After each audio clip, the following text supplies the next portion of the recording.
Hello and welcome to From Rewatch with Love, a James Bond cinematic rewatch podcast. My name is Graham Stark, and joining me, as always, is Matt Wiggins. Hello. And today we are looking at 1999's The World Is Not Enough.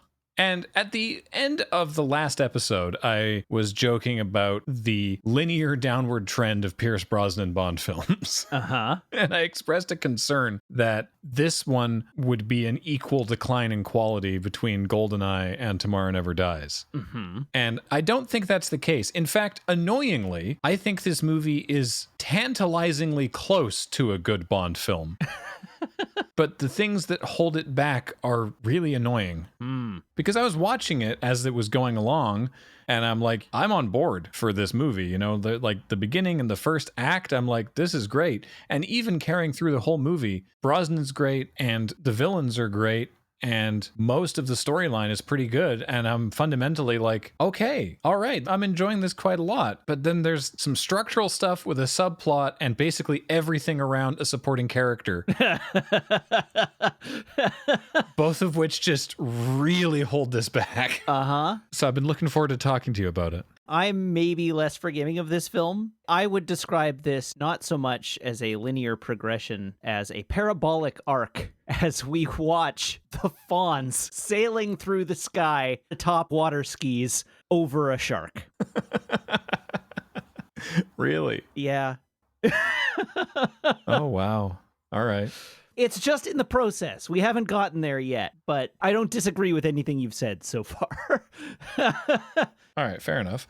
Let's talk about some changes in the production staff. They asked Roger Spotswood to return to direct again after directing Tomorrow Never Dies, but that production was so chaotic that he said absolutely not. And they brought aboard director Michael Apted. And I felt like I was going mad when I was watching the movie because I was like, I know that name, but I must be confusing him with a different Michael Apted or something. But no, this is not someone that you would necessarily think of to direct a James Bond movie. Michael Apted's a very prolific director and has directed plenty of fiction work, but what he's best known for is the Up series of documentaries, which you're probably familiar with. Yes. And so for those who aren't, the Up series continues to be a series of documentaries. I don't know that it was ever necessarily originally intended to be a series, but it started with 7 Up in 1964, which was directed by a different director, Paul Almond, and Michael Apted worked as a researcher on the original and was involved in finding the children upon whom the documentary is a subject of. And it's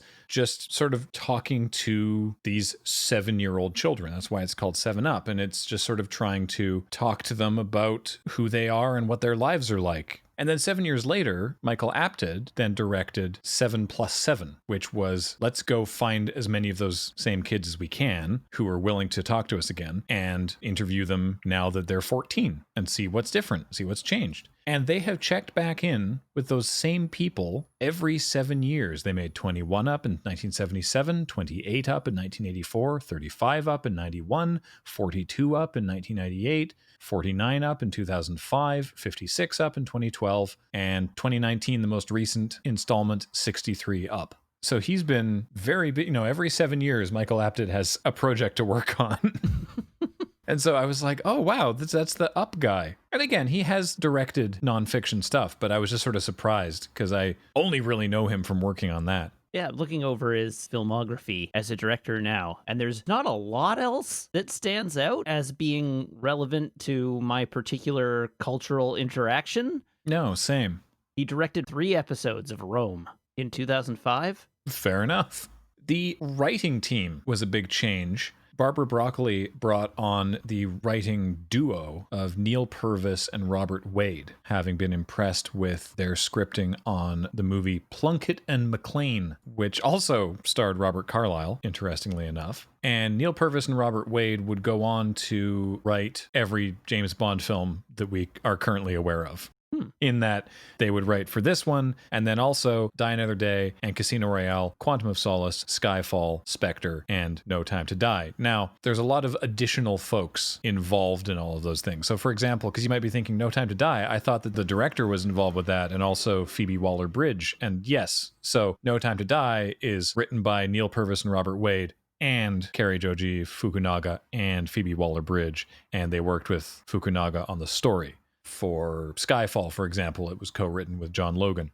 There's a way that the credits are written when you watch a film's credits. This is just a weird piece of trivia that I find really interesting, is that there is a important difference between an ampersand and the word and in movie credits. Right. And that the distinction is whether or not those people worked together. So if you look at the credits for this movie, it's written by Neil Purvis ampersand Robert Wade and Bruce Fierstein. Right. And what that means is that Neil Purvis and Robert Wade worked on it as a team. If they have an ampersand, they worked on it as a team, and then they handed off the script in total to Bruce Fierstein, who did his own pass. Right. Interestingly, they finished their version of the script, and Michael Apted wanted the character of Electra King to be developed further. And the studio suggested that Apted's wife at the time, Dana Stevens, do a pass on it. She'd written City of Angels in 1998. So she did a pass on it, uncredited, that increased the importance of Electra King's role and M's role, but then there wasn't as much 007. So then they got Bruce Fierstein back in to make sure that this was still a James Bond movie and not an Electra King movie. Right. Made for $135 million or $210 million today. Big budget on this one, relatively speaking. Yeah, and $361 million at the box office, or $563 today. So it did very well. Still profitable. Yes, worry not, viewer at home. No matter what we on our podcast in 2020 say about this movie, it was still a success. That's what, about 3 times its budget back at the box office? Yeah, and when the budget's that big, 3 times the budget is pretty good. Yeah. I guess the only other thing to talk about briefly before getting into it is the name of the movie, The World Is Not Enough, the phrase for which came up way back in On Her Majesty's Secret Service as the Bond family motto, because there was a very early draft, or maybe not draft, there was a very early concept for the movie that would involve the villain being a hitherto unknown to Bond estranged child of his. Oh, wow. Yeah. I don't know that it ever actually got to screenplay phase before they were like, that's maybe not the direction we want to take the Bond films,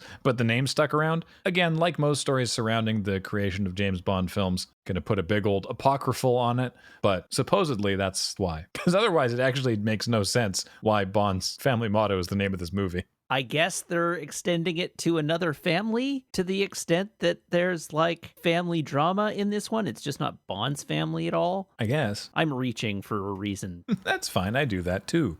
Let's get into talking about it, because this, like many Bond films, is around 2 hours and 10 minutes. So naturally, we'll find 4 hours and 20 minutes worth of content to talk about. Somehow. Gun barrel sequence, and rather than leading directly in musically, they do the whole sort of like dun dun dun dun da da da da da da da, and that's it. Like they do the entire like James Bond theme in 8 seconds under the gun barrel sequence, and then into a scene with different music. And the scene is Bond in Bilbao, Spain, wearing glasses. He is wearing glasses. Those become relevant. It does become relevant, and it's also immediately something of note. It's like, he doesn't wear glasses. Why does he have those? He's in disguise. No one will know he's secretly Superman. So he is, in fact, at a Swiss bank in Bilbao, and they've searched him for his gun. And found it. And indeed found his gun, yes. And his throwing knife, apparently. Yeah. So he's in the bank manager's office. There's 3 sort of hired goons around, and there's also a woman credited as Cigar Girl who is offering him a cigar. It offers both Bond and the bank manager cigars in fancy metal tubes. I assume, based on the ridiculous packaging, that these must be very good cigars. One assumes.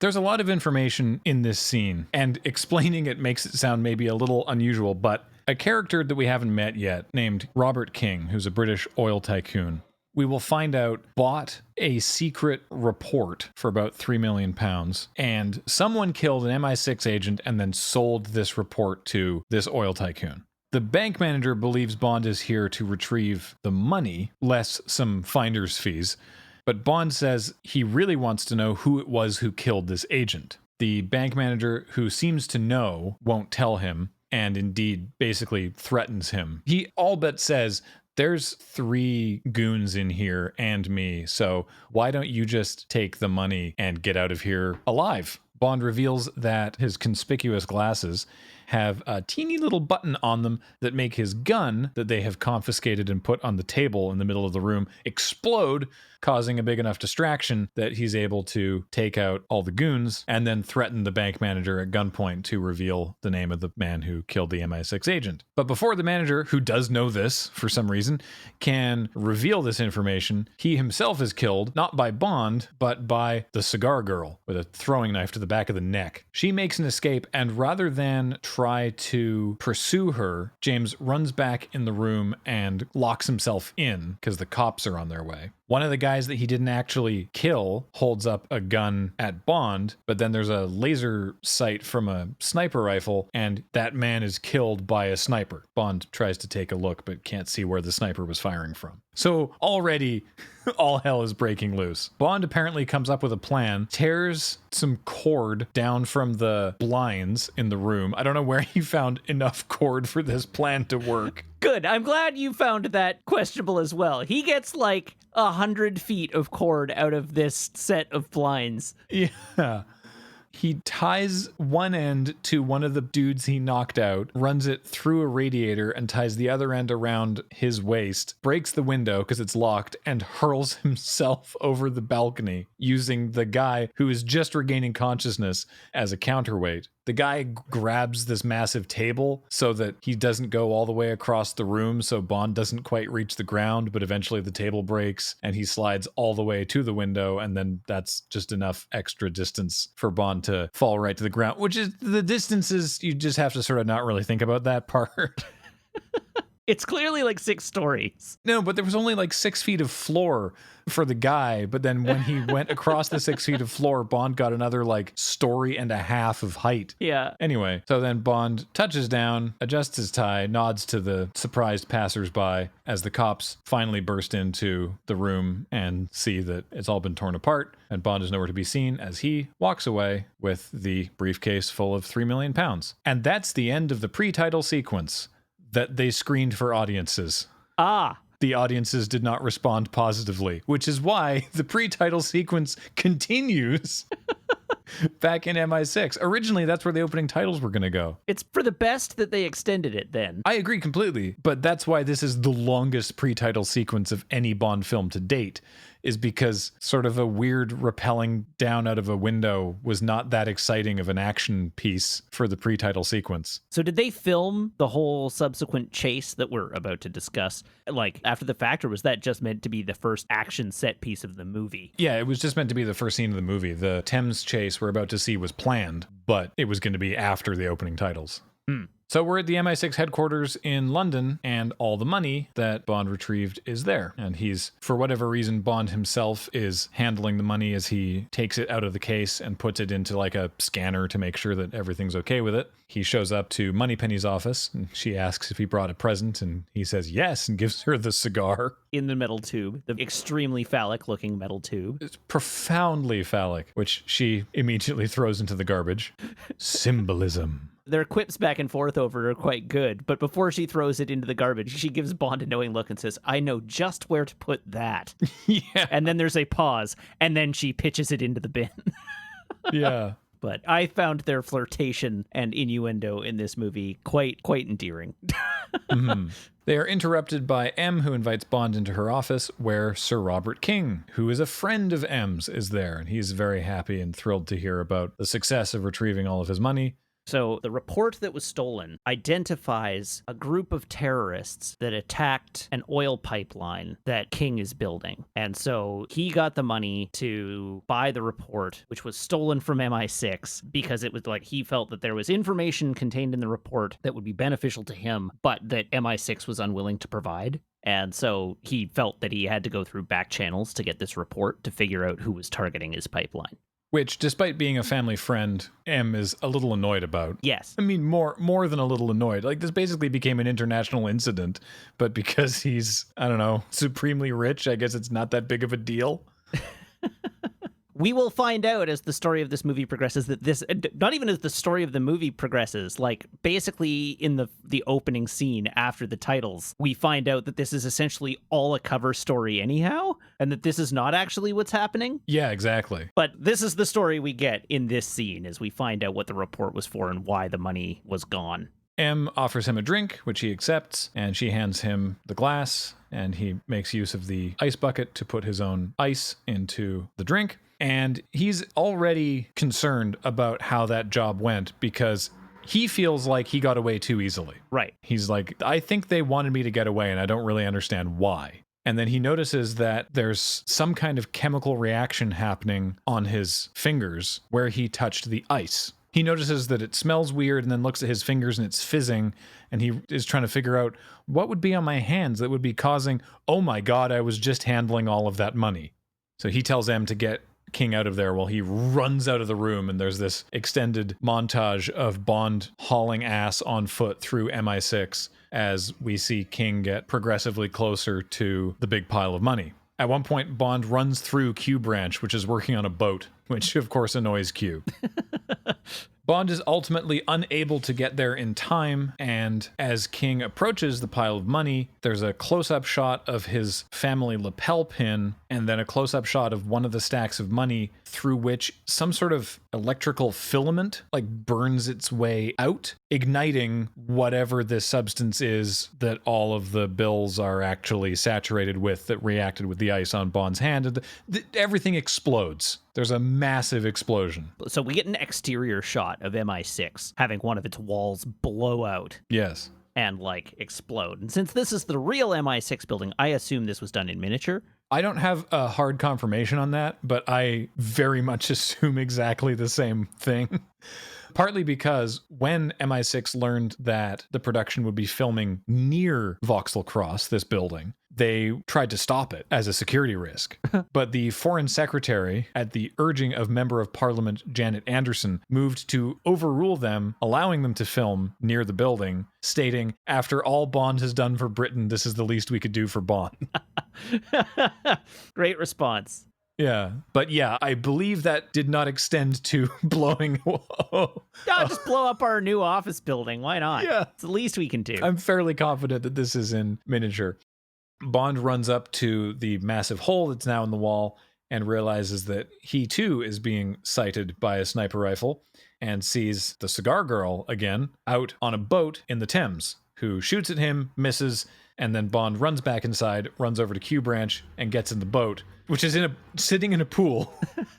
So then he drives the boat through a door in the wall, which is several stories up on the outside of the building. So he jumps this boat out of the building and lands in the Thames. It's very silly. Why is it not just at river level? Every part of it is very, very strange. For the people watching along at home who maybe haven't seen this before, we have maybe undersold this boat a little. A heck of a boat, yeah. It is the Bat boat. It really is, isn't it? It is a tiny fighter jet engine propelled with the flames on the thrusters and the whole bit. Fully black boat, tricked out with gadgets. It is the Bat boat. And it leads into a absolutely ridiculous chase scene in London, which hasn't actually happened before. Usually Bond goes overseas. Mm-hmm. Cigar Girl, by the way, is played by Maria Grazia Cucinotta, who is an Italian actress who has an extensive IMDb page, most of it not in English. Makes sense. But she did play a character named Francesca in a 2005 episode of The Simpsons called The Italian Bob. All right, then. Apparently this sequence on the Thames took 6 weeks to film. I believe it. It is a really extended chase sequence. There's a lot that goes on. So hitting the high points, there's a moment where she uses the mounted machine gun to try and shoot at him, and he just barrels directly at her, banking off her boat and scything the machine gun in half, but not stopping to catch her, so she just gets back in the boat and the chase continues. There's a lot of shots where they just strapped a camera to the front of the boat and let Pierce Brosnan actually drive the boat down the Thames. He got very wet doing this. I think that's my favorite part of this whole thing. It's like, this is a little stunt boat, but it's open to the air. So it's just constantly Pierce Brosnan getting absolutely drenched. Yeah. There's a bit where there's a bridge into a harbor canal area that lowers down such that a boat would not be able to go under it. Luckily, this is an MI6 boat, so it dives. So there's a bit where it just sort of like goes blorp underwater, and there's a brief underwater shot of Pierce Brosnan adjusting his tie. Or sorry, of Bond adjusting his tie, but it was Pierce Brosnan's idea. It's very good. It's a great little shot. It is, yeah. The one other high point of this, as it sort of leads towards the end of the chase, is the boat that Bond is pursuing turns and like starts to get away and sort of leaves him in the distance, and he can't catch up to it. So the onboard computer calculates the best possible route, which leads Bond to jump the boat up onto a street and drive the boat through a London alleyway, grinding the hull along the pavement. But of course, it's jet-powered, so the thrusters are still going. I'd forgotten about the jet-powered. I was like, how is this boat still going? So he, like, skids across the street with the cops chasing him at this point, because I assume the police have no context for what's going on. All they know is two boats are carving a swath of property destruction and violence down the Thames. So the police are on his tail, and he manages to like shoot back out the end of this alleyway and back into the water where the chase functionally concludes. There's a brief cameo partway through of two men putting a boot on an illegally parked car. Or as it's called in England, a clamper. Because the standing clamper here, the supervisor, his name's Ray Brown. There was a British fly-on-the-wall reality TV series called The Clampers that came out in 1998. It was only 6 episodes. It was just as TV was starting to get into that really irritating, like, it's a reality series that's just we follow this person doing their job. Right. But before they were completely fabricated. There were allegations that this was partially set up. But anyway, this guy is the guy from the show. And this is like a catharsis revenge gag for the public, basically, because, again, it's England, so everyone watched all the same shows because there was a limited number of channels. So everyone had seen this show, Clampers, and this guy who delighted in clamping illegally parked cars, this, like, villain. As far as the British public was concerned, you know, like, how dare you take joy in putting a boot on people's cars? Urgh. And so they told him he would get a little bit wet as the boat went by, as opposed to completely drenched, which is what happens. That's a good gag. So Bond gets off the road. He drops back into the river. Through a restaurant. Sorry, I forgot that he goes through a restaurant. That's right. He does go through a restaurant. He lands back in the river, catches up with the cigar woman, and launches a couple of torpedoes out of the front of his boat at her, which she sees. And as he's bearing down on her and the torpedoes bearing down on her, she looks over towards this stadium. This is the O2 Arena. Oh, okay. But at the time, this was the Millennium Dome. The Millennium Dome. It was a big exhibition because it was about to be the year 2000. You know, they actually make like Y2K references in this movie. At least one. There was another, I think, in a deleted scene. I think there's a joke at like the very end of the movie about the Y2K bug. Anyway, some number of people in England at the time thought that the Millennium Dome was a bit of a waste of money. There's actually a deleted line of dialogue from M about like, well, at least that thing was good for something, or, you know, something like that. So we see the dome in the background. The assailant also sees the dome in the background. But in the foreground of the dome is a hot air balloon. That's convenient. It is, isn't it? So she turns her boat towards the shore and drives at maximum speed right into the beach, beaching her boat, leaping out, antagonizing the various hot air balloon keepers. That's their name now. They are the keepers of the hot air balloon. She hops into the balloon and is like, launch the balloon, launch the balloon. And so they do. And as this happens, Bond cranks his boat into high gear. The torpedoes hit the boat. It explodes. Bond then uses the wreckage of the beached boat as a jump ramp, jumps his boat off the now burning hulk of the other boat, leaps out of his boat in midair, as it is sailing through the sky towards the Millennium Dome and grabs one of the ropes dangling from the hot air balloon. As the hot air balloon ascends into the sky and the MI6 boat lands safely in a small lagoon. Which is pretty lucky. It is pretty lucky. It also makes no sense in context of a scene that we're gonna see.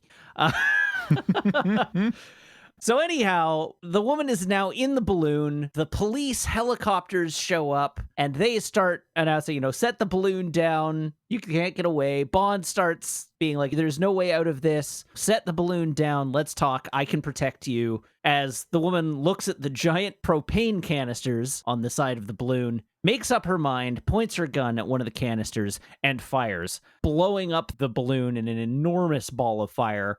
As Bond lets go of the rope and drops onto the roof of the Millennium Dome, sliding down the roof until he manages to grab a cable and stop himself from falling to his own death, but dislocating his arm in the process. So a couple fun points. There's a shot in there where he misses grabbing one of the ropes and continues tumbling down the side of the dome. That was an outtake where a stuntman just missed it. I love it. I think it's great. They left it in because it makes it look harder. Oh, yeah, it looks like it hurt. Yeah, it really does. And having just done some brief research, it wasn't until 2005 that the Millennium Dome would be renamed the O2 Arena in a deal with telecommunications company O2 in England. And the whole thing was revamped to be used as like an arena and a festival space.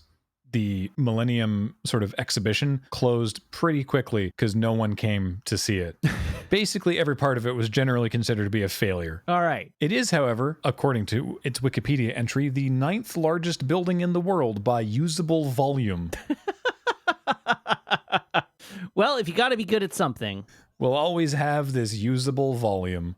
Do you want to know what the number 1 building on the list of usable volume is? Oh, let me see if I can guess. More than twice as much as the one in second place. I have no idea. It's got to be, is it a warehouse? Is it like the Boeing assembly floor? It is the factory floor in Everett, Washington for Boeing. Oh! You nailed it. It's the assembly site in Everett. Yeah. Nice. All right. Go me. 13.3 million square meters, which is over twice as much as 5.6 million square meters from the Jean-Luc Lagardier plant where they assemble Airbuses. All right. Most of them are places where they put together planes or boats. That makes sense. And then in the middle of that, the Millennium Dome. Cool. Yeah. Well, anyhow, I'm very proud of myself. You should be. That was astonishing. It's all down here for the remainder of this podcast series. So I retire. You can carry on the rest of this series on your own. It's going to be difficult, but I support you in this decision. I'm very, very impressed.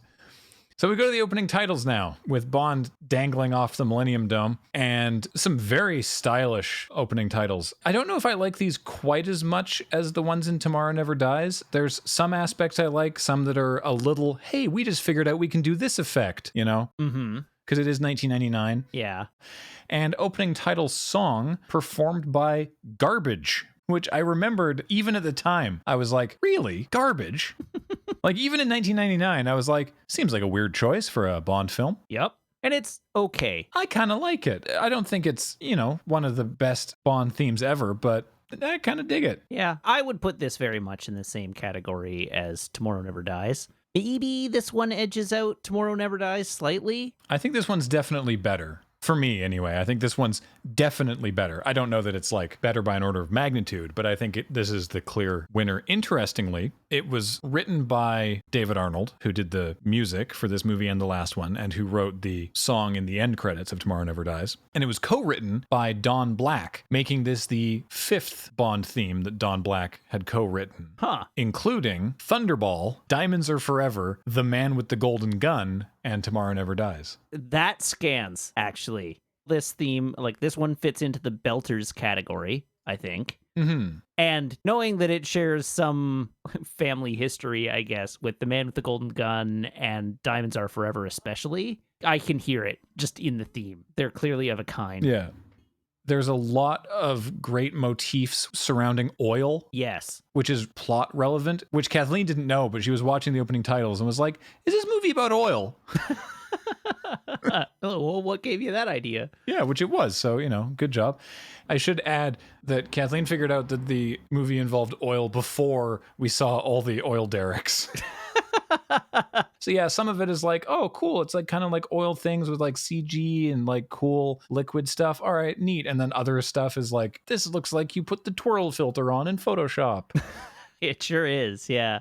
I do like the use of color. Yes. The sort of iridescent rainbow effect that you get when you pour oil on water. I generally tend towards the things that look less obviously CG. Yeah, same. I think part of the reason I'm down on this one is because it just feels quite dated, even though it's relatively recent. Yeah. The one effect that I really, really like in this is they do the women dancing typically, but they like pour crude oil over them, but the women aren't there. They're like invisible people, and you only see where the crude oil is like dripping over them. Yeah. That effect works really, really well. I think that is also CG. I think, but it's very good. Yeah, I wasn't sure if it was like CG or if they had just keyed out the people they were actually pouring the oil over. But in any case, even if it is CG, it's the things that look more practical than CG, right? Not necessarily the things that are more practical effects than CG. That effect still holds up really well in a way that a lot of the other sort of like CG manipulated silhouettes really do not. So that was the opening titles, and those titles end on a scene that when I saw it, I was like, wait, didn't we have this exact shot in Casino Royale 1967? I'm glad you also immediately thought of Casino Royale 67 when you saw the Piper on top of the roof. This is Robert King's funeral. And we see a bunch of dignitaries and diplomats, and among them we see a woman, and she goes over and talks to M, and we see also that Michael Kitchen is back as Tanner, MI6 Chief of Staff. Bond, Moneypenny, and Robinson are together, and Bond asks who the woman is who's talking to M, and that is Robert King's daughter, Electra, who, like King, is a friend of the family for M. We then cut to the MI6 Scotland headquarters. I guess this technically counts as an off-site MI6 office. Although, you will notice, in the background of the scene, there is a painting of Bernard Lee. Really? Yeah. Oh, I didn't notice that. It's great. There's a couple shots where it shows up better, but yeah, the painting behind M's desk is the prior M. Huh. Well, not the prior M, because there was 4 movies of a different M in between Bernard Lee, but yeah, it's a painting of Bernard Lee. Huh. So they're all getting briefed. I guess it's implied that this is a meeting of double O's, since I don't know who else would be being briefed, and this sort of throws back to the briefing in Thunderball.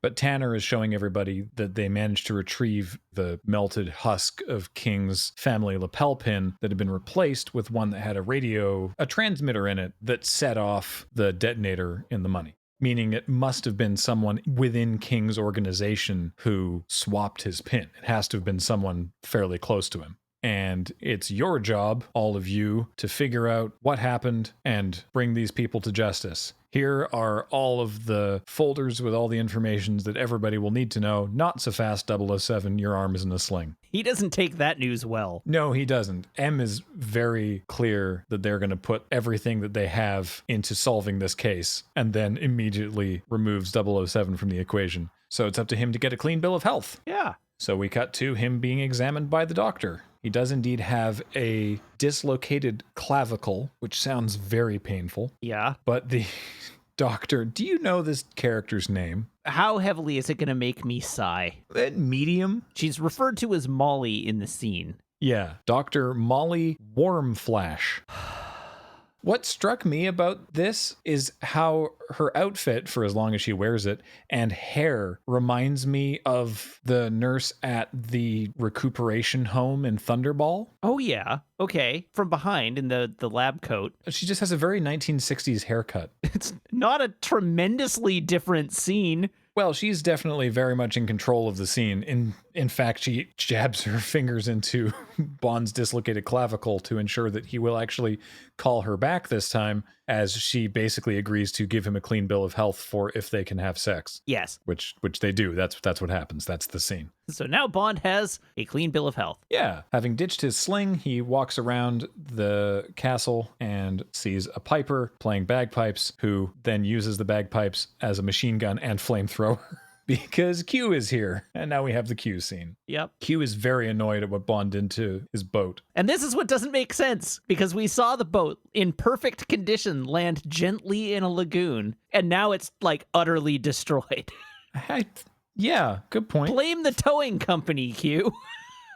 Fair call. So the main thrust of the Q scene in this one is that Q berates Bond for destroying the boat that he's been working on, which the joke of the scene is that it's not a piece of MI6 equipment for field agents, but the fishing boat for his retirement. Yes. And he uses this to segue into the introduction of a new character. So the character isn't actually given a name in the movie. He's introduced as the man that Q is training to be his replacement. And Bond quips, well, if you're Q, does that make him R? And indeed, he is credited in the end credits as R, but he's never actually given that name explicitly. So this is a Q branch technician played by a little-known nobody you've probably never seen or heard of by the name of John Cleese. Yep. If you're unaware, Monty Python, Fawlty Towers, many films and TV appearances over the years. In this scene, he is very much playing John Cleese doing John Cleese things.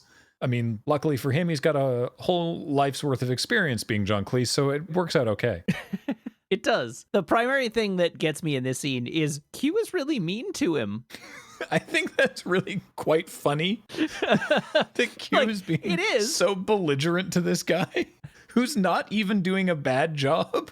No, but Q is just mean to him unnecessarily. He's got very high standards. I guess so. Anyhow, John Cleese, as R, introduces us to our two pieces of equipment for this movie. The car, which is yet a new model of BMW. I don't remember exactly what he describes it as having, but it has all the usual accoutrements, and he points out 6 beverage cup holders. He says it is fully stocked. I do like that he points out the beverage holders. Yes. In further evidence of Q being unnecessarily mean to him, John Cleese says you could say it is fully stocked, and Q corrects him and is like, fully loaded, I believe, is the correct term. Got to get that joke in there. Wow. And the other item up for show is a new piece of cold weather equipment, otherwise known as a coat. And so John Cleese puts on the coat, the left arm going in the left armhole thus, and the right arm going in the right armhole thus, and goes to talk about all the various pieces of this jacket. It's straight from a Python scene. They're like, you place your arm through the hole thus, like that's straight out of Monty Python's Flying Circus. I guess they had to do the bit, right? I guess. It's just like, I could easily see this being a guide for how to put on a coat for idiots. Yeah. So Q has no patience for this and just tells him to get on with pulling the tab, and walks over and pulls the tab on the jacket, revealing what the actual jacket gadget is. And that is, it inflates into a giant insulated ball that prevents you from being trapped in an avalanche. It's avalanche proof, and it leaves John Cleese stuck in a ball. That's awfully specific foreshadowing. It is, isn't it? I wonder if that'll come up later. Well, generally in a Bond film, it's like, here's your gadget, and you know it's going to come up at some point, but it's often applied in a way that you don't necessarily expect. Whereas this is like, it's the avalanche coat. For when you're caught in an avalanche in 48 minutes time. Yeah.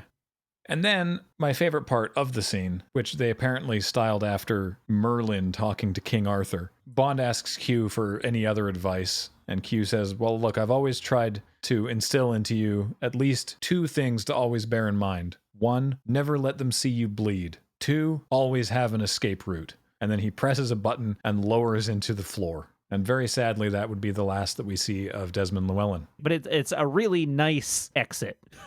It honestly is. Apparently, he had intended to return for the next movie after this, but very sadly died in a car crash about 4 or 5 months after the movie came out. And so, that is obviously a tremendous shame, but what a great line to go out on. For Q, especially. Yeah, I mean, in a series that has had to replace or recast so many different characters over the years, being able to sort of gracefully say goodbye, it's nice, even if it only worked out that way as a result of a tragic accident. Yeah. We then cut to Bond doing some research, extracurricular research, I guess, on Electra King. There's a People magazine or Us magazine or something, whatever it is, one of the British celebrity gossip mags, sort of doing a breakdown on her. And then it becomes apparent that at one point she was kidnapped some years ago, she was kidnapped by somebody where they asked for $5 million in ransom. And Bond watches footage of her sending a message back home, basically begging for help and for her dad to pay the ransom, which, $5 million doesn't seem that unreasonable for an oil tycoon. There's a brief moment where she is crying in this video and Bond touches the tear on her cheek on the monitor. And it's like, Bond, you have a weakness. And then he puts two and two together. Yes, he does. He still has the receipt from his adventure at the bank in Spain, and the dollar value is very specific. It's not 3 million pounds. It's 3,030,303 pounds and 3 cents. That's weird. It is weird, isn't it? So he goes to a currency conversion website and types that number in, and what should appear but a dollar value of 5 million US dollars. A message. He presumes. So he tries to call up Electra King's file, but it has been top-level access locked out. So he goes and interrupts M and Tanner and Robinson and everyone else planning. And he's very pointed in his questioning to M, who tells him to not make it personal. And he says, well, I'm not trying to make it personal. Are you? Because you're the only one who could lock this file. And so M dismisses everybody else. And there's this great moment where after everyone's left the room, she very sternly is like, I will absolutely not stand for insubordination. And he just ignores that and then just follows up with his normal line of questioning. And she is like, all right, I guess we're talking about your thing now. Like, she's just like, yeah, all right, fine, you got me. So the upshot of this is that M feels personally responsible for a lot of what went down because when Electra was kidnapped, Robert King came to her, and in her professional opinion, she advised him not to pay the ransom. She personally felt that he should, but based on her experience, not negotiating with terrorists, that's kind of a big point. She advised him to not pay the ransom. And then before they could figure out exactly what was going on and rescue her, she managed to escape herself. And Bond wants to know who it was who was responsible for this and what all happened because he shows her the connection with the amount of money and says that he thinks it's a message. So then we see an enormous holographic skull. What a change of tone. What a very strange piece of technology. It is. It's liquid skull rising out of the floor. Yeah. This is our introduction to the main villain of the movie, Renard. And I only just now, like this minute, realized who it is that plays Renard. Yeah, Robert Carlyle from The Full Monty. The way he's done up in this movie, it's not immediately apparent. Like, it's just his face, but, like, he's not quite as gaunt, I guess, as he normally is. And he's, like, his head is shaved. So if you're familiar with his various hairstyles, they're not present here to vault off of. But I totally didn't realize it until just now, looking at the IMDb page. Yeah, he was also in Trainspotting and 28 Weeks Later. Yeah. So the reason we're looking at his skull is because we know about this guy, because MI6 has interacted with him in the past. He was the kidnapper of Electra King. 009 was dispatched to kill him, and he did. 009 succeeded to the extent that he was able put a bullet in his head. It just didn't take. So we get a description of the fact that this guy was shot in the head, and the bullet penetrated, they say, the medulla oblongata. It's been long enough since I did a psychology class that I don't remember exactly if the location in the hologram is appropriate to where the medulla oblongata is. But anyhow, this bullet has penetrated his brain and was unable to be removed in surgery and is proceeding to move deeper and deeper and deeper into his brain. And it will kill him eventually. But what will happen until then? In the intervening time, he's losing his senses and getting stronger. So he basically is like, all of his senses are shutting off. So he no longer feels pain. He no longer feels heat. He no longer feels tired or exhaustion. He has basically been uninhibited in his ability to push himself to the limits of human endurance. And the doctor in the scene says he will get stronger every day until he dies. It's like, that's not remotely what that means. He'll get more powerful than we can possibly imagine.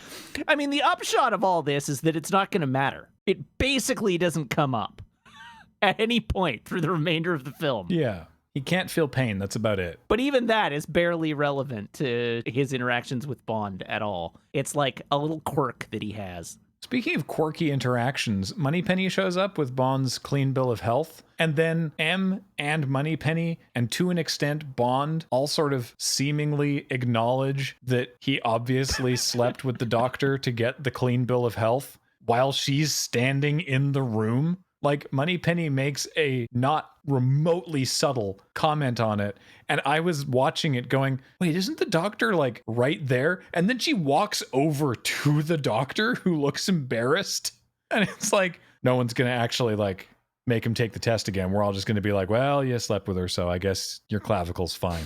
The worst part of this scene, so, like, it's funny, but Moneypenny is, like, got the knives out here. Yeah, it's weird. Like, M is just like, oh, I see you've been cleared. Okay. She mentioned that you showed exemplary stamina. Fine.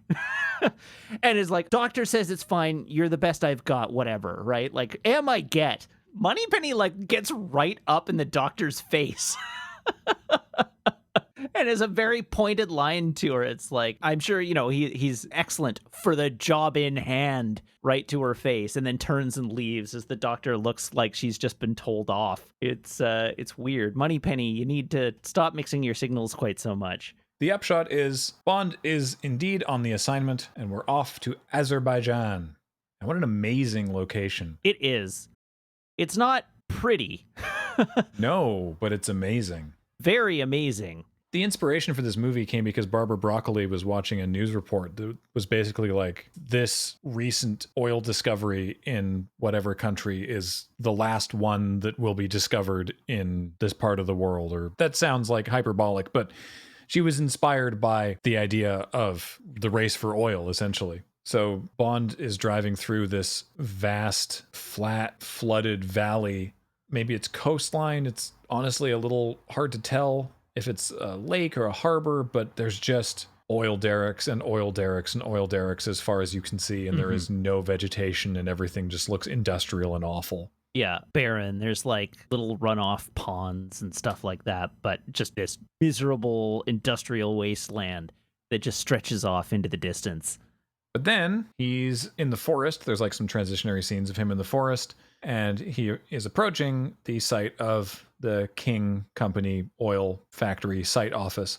On his way in, he sees a helicopter with this ridiculous contraption hanging from the bottom of it with 5 circular saw things that are apparently used to trim the trees. Yeah, that's definitely how they do that. There are many astonishingly lethal looking things that I have seen suspended by helicopters that are used in forestry. This is not a real thing. This is a thing that they made up. But it's just because it's a Bond film, you see it and you see them in action using it to trim some trees, and you're like, that is definitely going to feature later in this movie. When's Bond going to get attacked by that? Well, settle in. So he arrives at the site office and is here to see Electra King.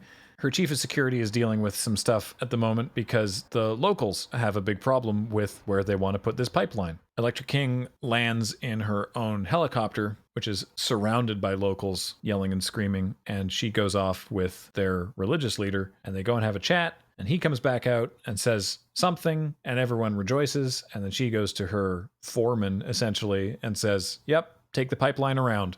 And he goes, but your dad already approved this. And she's like, well, sorry, we're not going to put the pipeline through where these people live. Through a church, specifically. It's refreshing to have an oil executive who doesn't just want to put a pipeline right through wherever they want. 1999, we're much more innocent times. Yeah, luckily, nothing like that would ever happen in real life. I think this movie's gotten more topical. So she knows that Bond's been sent by M from MI6. He's basically there to, not so much to like guard her per se, but to check in and make sure that she's okay. But actually he's there to guard her. M has told him explicitly, do not tell her that Reynard is back. Don't scare her. You're there to check in on stuff, make sure that things are okay, and low-key bodyguard. Mhm. And he's like, okay, sure, I can do that. I guess we should talk a little bit about Electra King. So she's played by Sophie Marceau, and she's great. She is profoundly in control of this business. He takes a moment to be sort of like, all right, fine, kind of, like a cards on the table kind of moment. He's like, I think someone is trying to kill you. And she's like, really? Come with me, and takes him inside the site office and is like, look at all the countries that our pipeline is passing through, and look at the 3 Russian pipelines that it will render obsolete. And you think someone might be trying to kill me? So yeah, Sophie Marceau, French actress, generally very well regarded. She was in Anna Karenina in 1997 as Anna Karenina. Mm-hmm. Probably I first saw her in Braveheart as Princess Isabel. And she has had a steady career before and after this in both English and French productions. Mm-hmm. She's great in this movie. Yeah, I think she's really good. I really like her and Robert Carlyle. I think they, as a duo, play off each other very well. I actually quite like them. Yeah, I agree with that. Which throws other stuff into sharp contrast later, but we'll get to it. Yes. Of the things in this movie that I think work really well, I think the sort of like triad of Bond and Electra King and Renard are all totally, I'm going to say adequate, but I mean it in a positive way. Yeah. All of them are on their game, right? Like I sort of like joked about Renard, his whole shtick being underused in the film, and that's true, but it's actually fine. Yeah, he's still great. Like, he's still very entertaining. Yeah, he's still really good. He's still entertaining. He's still menacing in all the right ways. And I think my big thesis of this movie is that all the ways this movie fails is when it tries way too hard, which it does a lot. But this is not an example of that. Like, all 3 of those characters and what they're doing in this movie are just like hitting the right tone. I totally agree. She basically tries to relieve Bond. She's like, all right, I got this. I'm fine. Thank you. So goodbye, good day. Shakes his hand. She's like, I have to go check on the pipeline. Kathleen did work briefly in oil and gas. And she's like, why would she be checking the pipeline? But anyway, checking the pipeline involves skis. So Bond just grabs a pair of skis and is like, great, sounds fun. I'll come with you. This next scene is very, like, it feels like it's from another era of Bond. It's very, like, I don't know. Remember what I was just saying about when this movie tries too hard? This is very contrived. So the helicopter is flying them to the pipeline up in the mountains, but the wind is too strong, so they can't land. And so she says, well, just hold it steady. And so she and Bond both just jump out of the helicopter and start skiing down the hill. So the bodyguard that was with her in the last scene, not there anymore. It's just her and Bond. This looks like a scene out of OHMSS. They're just like skiing down the mountains. Some amazing mountains. I'm sorry there's no ski stunts, Matt. It's just normal, boring skiing. I actually like this scene just because we talked early on in this podcast about how like part of the appeal of Bond is just aspirational. Right? Like he's just the perfect, incredible masculinity. The fantasy is you are just good at everything and you get to go to all the best places and do all the best things. Right. And this is Bond heliskiing on a gorgeous Eastern European mountain, carving fresh tracks through pristine, untamed snow. Like he's just skiing. But it's this amazing locale that nobody gets to go to in conditions that like you would not be able to ski as a normal mortal. So I like this bit. It completely guts the movie's pacing. It's just why there? Why now? Like it just seems so weird. Yeah, it's a full left turn from where we just were.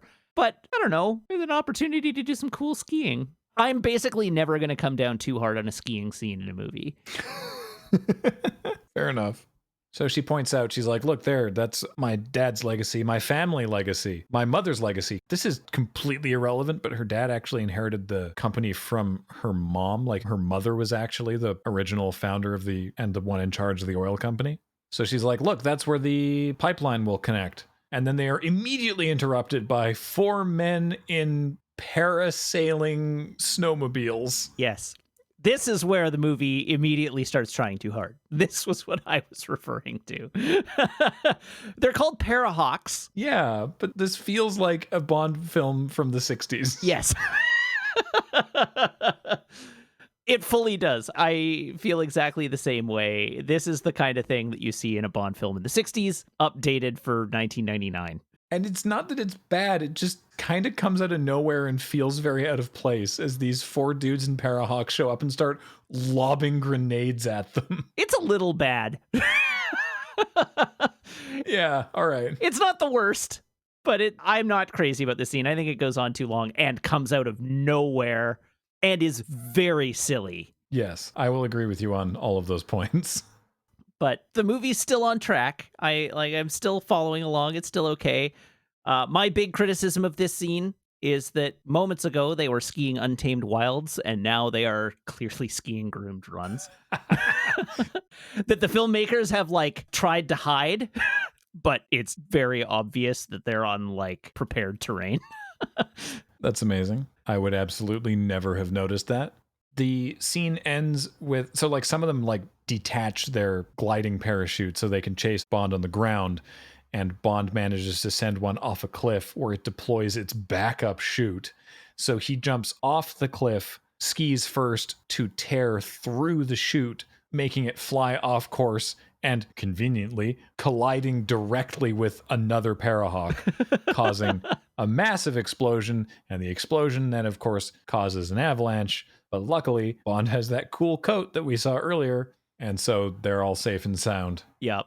I actually really do love the bit where he knocks the Parahawk off the cliff. His quip there, I actually unironically adore that moment, because he does the cool Bond thing. He kills the bad guy and sends him flying off the cliff and has a quip for it and everything. He's like, I'll see you back at the lodge. And then the second chute opens up and his whole expression falls. I do like that he's like, but I'm quipped. Yeah, you're supposed to be dead. I got you. You're not allowed to do that. Yeah, the reversal's really good, and Pierce Brosnan sells it really well. So anyhow, they're in the avalanche in the snow coat. And Elektra starts freaking out. I imagine this is like a PTSD flashback of being trapped or claustrophobic. She starts yelling and screaming and trying to escape. So Bond slices the bubble open, punches a hole through the snow to let sunlight in, and sort of grabs her and is like, you're okay, and I'm going to make sure that nothing happens to you. We're all right. And then they haul themselves out of the snow. We go then to Baku and her house, where the doctor who's been examining her is like, oh, she's fine, and she wants to see you. And her security guy is like, yeah, all right. And he goes, no, not you, him. Points at Bond. And Bond's like, okay. So heads up to her bedroom. In this scene, she essentially says, okay, well, I guess maybe I do need your help. How about you stay here with me? She's coming on to him. And he is obviously tempted, but is like, I can't do that. She says, I thought your job was to protect me. And he says, yeah, you will be safe here. And she says, but what if I don't want to be safe? And he just sort of excuses himself. He's like, this is not going a direction that I thought this was supposed to go. So goodbye. And then he is at a casino. And Bond puts on some blue tinted sunglasses that are X-ray specs. It's so goofy. It's very, very silly, but basically it makes everything look a little like the X-ray vision at an airport bag scanner. Yeah. Everything inside the clothes is in negative color. But yeah, basically he sees that everyone is armed in some way. All the women in their cocktail dresses, all the men are armed. So he walks up to the bar, spots the biggest looking, most armed man, and just says, I want to see Valentine. And the guy's like, no, that's not going to happen.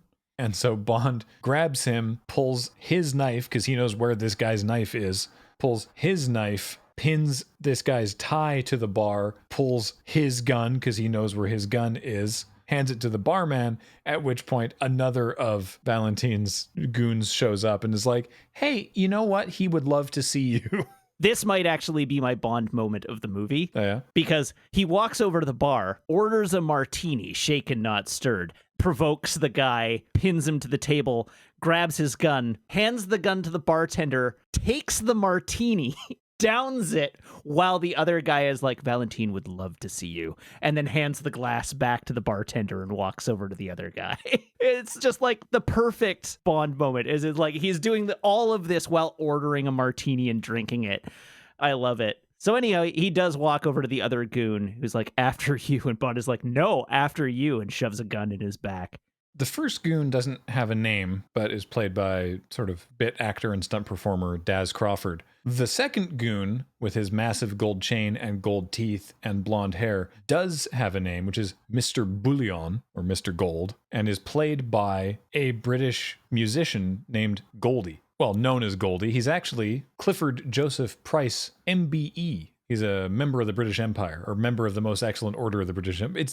I'm not going to get into the Order of the British Empire. He's not a knight, nor is he an officer of the British Empire, nor a commander, or a grand knight, but he is a member. He's the lowest of 5 levels of being so ordained by the monarchy to have contributed meaningfully to the world in some way, in his case, culturally through music. Huh. Yeah. So this Valentine. Right, yes. Do we know him? We do, yes. Played by Robbie Coltrane, last seen in GoldenEye. This is Valentin Zhukovsky, Bond's Russian friend, to whomst he gave the limp. And Bond's being a lot more aggressive about it this time, that he wants Valentin's help. By threatening everyone in his organization. Valentine, again, great. I love this character. Yes, he's great. I love this character. This subplot just needlessly complicates this movie. Absolutely. It doesn't need to be here. Nope. And in the scripting phase would have been very easy to remove. Don't disagree with that at all. Which is a shame, because I do love Robbie Coltrane and this character, and the character is fun, and there's a ridiculous action set piece later on that is all centered around here, but it just really needlessly complicates the movie in a way that anyway, this is one of the 2 things that I was like, these are my 2 big red flags for why this movie isn't much better than it is. Yeah. Because I'm not even sure what happens here in this scene. Bond gives Valentine a bandana, and Valentine recognizes the markings on it and is like, that's weird, where did you get this? And Bond mentions Reynard, and Valentine's like, oh, that guy, I know that guy. Okay, you and I need to actually have a talk about this. And he just sort of tells Bond a little bit that Bond kind of already knows when Elektra shows up at the casino. And Bond's like, what the heck are you doing here? She's like, oh, I wanted to show that I'm not afraid.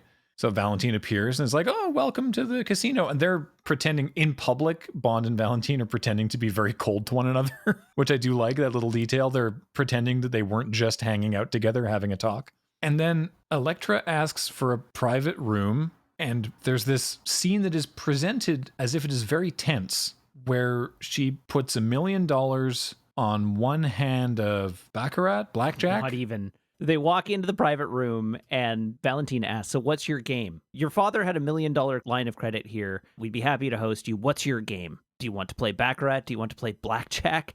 And she says, no, let's go 1 card high draw. And she puts the $1 million on the table. And even Valentine looks a little shocked by this. So she goes to make the bet. Bond intervenes and is like, bury the top 3 cards. And then the dealer deals her 1 card and deals Valentine 1 card. And she reveals that she has the Queen of Hearts. And Valentine is like, sorry, you've been beaten by the Ace of Clubs, and turns over his card and reveals the Ace of Clubs. And she mentions to Bond over the course of the scene, what's the point in living if you can't feel alive? That's her reasoning for doing this. She's like, whatever, it's only money, but there's no point in living if you don't feel alive. So she just takes her loss. She hands the check to Valentine, and Valentine hands the check to one of his lackeys. And she turns around and walks out of the room. She actually walks up to Bond and goes, all right, well, shall we? And he says, Elektra, this is a game I can't afford to play. And I don't know what he means by that. Well, presumably he doesn't have $1 million line of credit at the casino. Well, I don't think he means it literally. I think he means doing anything romantic with her is a game that he can't afford to play. Yeah. And she says, I know. And then they leave together. And he's like, hey, where's your chief of security guy? And she's like, oh, I gave him the night off. And that's the end of that scene. And I will come back to them later because I don't understand what's going on there. And by the way, listener at home, sometimes when Matt and I say, this doesn't make sense, it's not that we don't understand what's happening. It's that we don't understand what the movie is trying to say, or we don't understand how the movie is getting that information across. Sometimes when we go, this is really confusing, that doesn't mean we're actually confused by it. It just means it's confusing. But anyway, we find out what the chief of security guy is up to on his night off. His name is Davidov. He's attending a meeting. Oh, so, in a conference room then. Is that conference room located in the literal bowels of hell? So we come to a valley, and it's this sort of rocky area, and everything's on fire. And the reason is that I guess this is where the oil is near the surface, and so the flammable gases are leaking through the soil, and so everything's on fire, because it's always on fire, because there's fuel provided for it all the time. It's apparently holy ground. Who tells us this? Well, none other than Renard himself, who the security chief is meeting along with another guy. I'm not actually sure if it's made clear who the other guy is in this scene.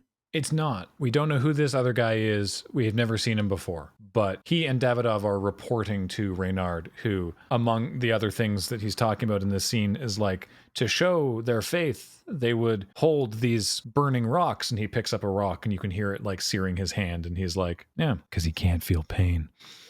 So, like, apparently the security chief was in on the plan to kill Bond, because the security chief reports that Bond is still alive. And this does not make Renard happy. He basically is like, you failed me. Bond was unarmed. This should have been easy. How did you fail to kill him? And he puts the burning rock in Davidov's hands and makes him like hold on to the rock for a while, and then proceeds to sort of talk about the plan that is yet to unfold. He turns over to the other guy and says, and you, is everything ready for tomorrow? And the other man describes everything. He's like, yes, I have the ID papers. I have rented a plane. Everything is ready to go. And then he says, but, and Renard is like, but what? And the guy is like, we should scrub the rest of the mission. We've got too much heat on us. This is too dangerous. And the result of this is that Renard walks away, then proceeds to turn around and just murders this dude. The scene plays in such a way that it looks like he's going to murder Davidov because Davidov has failed him. But what actually happens is he murders the other guy and tells Davidov to do his job for him. Yeah, he tells him to take the fake ID that the other guy arranged and do whatever it was that needs to be done himself. Yes. With his now incredibly burnt hand. Yes, which is definitely what you want to do to your henchmen before sending them on a mission. Yeah, it's not supremely well thought out, the hand burning plan. So then we cut back to Elektra's house, where she and Bond have just had sex. What scene is missing here? Like, what happened? I was startled to see them in bed, because the end of the last scene didn't seem any different from the end of the prior scene. Like, there was nothing going on between them in the previous scene that was like, I can't afford to do this, but maybe I will. Yeah, I don't think that was the meaning of what Bond said. The game that he can't afford to play in this context is him doing his thing and her also doing his thing at the same time. Okay. Because his last instruction to her was, stay here, you'll be safe. And then she didn't. She went out and basically followed him to where he was going to seek information, because she is also privy to some information that Bond is following up on and putting herself at risk in the process. And so that is endangering Bond's mission. And so I think the, like, this is a game I can't afford to play was a little bit more literal than, like, we can't be romantic. I think it is fully like, you need to stop playing games. You need to go home and stay there and let me to get to the bottom of this. And the result is that he took her back to her place and they went at it, because at least that way she's out of danger. I guess to me, it comes out of nowhere. Like, that wasn't meant to be a pun. It seems totally kind of unearned from their relationship so far. Yeah, I agree with you. All right, well, good at least. My point is just that it seemed surprising that they were now in bed. Sure. Which they appear to do at least one, if not two additional times, before eventually Bond excuses himself to go poking around the security office at the dig site. Before he can find anything really of note, Davidov shows up, so Bond excuses himself, and while Davidov is inside, Bond pokes around Davidov's car, where he finds the other dead guy. He sees Davidov inside taking a picture of himself with a Polaroid, and hides in Davidov's car, so that when Davidov opens the trunk to dump the other guy's body, Bond is just there under the tarp going, hi, and punches him out. And then just shoots him. Yeah. Which really caught me off guard. Bond is like, haha, punch, punch, dead. Yeah. This killing feels a little unmotivated. Yes. Thank you. Because as far as he knows, this is Elektra's security chief, and he doesn't know who the other guy is. He could be anybody. Maybe that was the assassin, and this guy's just saved the day. I mean, that's maybe a stretch, but Bond doesn't know. The fact that he just kills him was startling to me. Yeah. It's like, well, I guess he's killed somebody, so he deserves to die. Bang. So this big dude shows up and is like, hey, who are you? I thought we were waiting for the other guy. And Bond's like, oh, sorry. He was buried with work. Right. Of course. Gotta have that quip. So the guy who's meeting him is like, all right, well, get your stuff, which is helpful for Bond because he's like, right. So he just goes into the car and grabs the 2 bags that Davidoff had. And they're like, well, I don't know what's in here, but hopefully this will be okay. So they head to the plane, and the pilot of the plane is like, hey, wait, do you have, I don't remember exactly the words he uses, but it's like, do you have the grease? Like, you're greasing my palms, like the bribe, basically, right? Right. Okay. He does say the grease. You're right. And so Bond shakes the less important looking bag. He's like, I think it's in here. And the guy opens it up, and there are some brand new, presumably counterfeit or something, running shoes. And the pilot's like, all right, cool. And takes them and goes and gets back inside the front of the plane. As the plane comes into land, we see that all of these dudes are wearing these shoes now, because presumably that's the payment that Bond had on him that I guess had been agreed on. Yeah. And he runs into the airplane bathroom to alter the fake ID that Davidoff had made with Bond's headshot from his Universal Exports identification. So now they're in Kazakhstan, and Bond is so deep into this. Bond does not know who he is, where he is going, or why he is supposed to be there. And now he's in a Jeep with dudes in the middle of the desert in Kazakhstan, moving towards this massive science camp. He's so preposterously deep in it. He just starts doing an accent, which, you know, luckily everyone seems to buy. Yeah. Well, I mean, he has the ID card of who he's supposed to be at least. So he knows what, like, his last name is. Yeah. So he's meant to be a scientist. Like a nuclear physicist. Yeah. This is a former, I want to say, Soviet? Yep. Missile site. Sort of continuity from the Living Daylights, I suppose. And they are disarming it. So all these people are there to take the missiles, render them inert, deal with the weapons-grade plutonium safely, and then everyone gets to go on with their lives. The head of the military there also points out to Bond, one of the scientists responsible for working on making all these warheads safe again, as Dr. Christmas Jones, played by Denise Richards. Yep. Who quips to Bond, don't make any Christmas jokes, I've heard them all. And that is, I think, this character's best contribution to the movie. You're probably right. I hate being this negative. But it's time to go off, Graham. But it's time, yeah. This character sucks, and Denise Richards is awful at it. Denise Richards is unconvincing in every line of her dialogue. It is not purely her fault, because solidly half of her dialogue is restating things that Bond or the audience already know.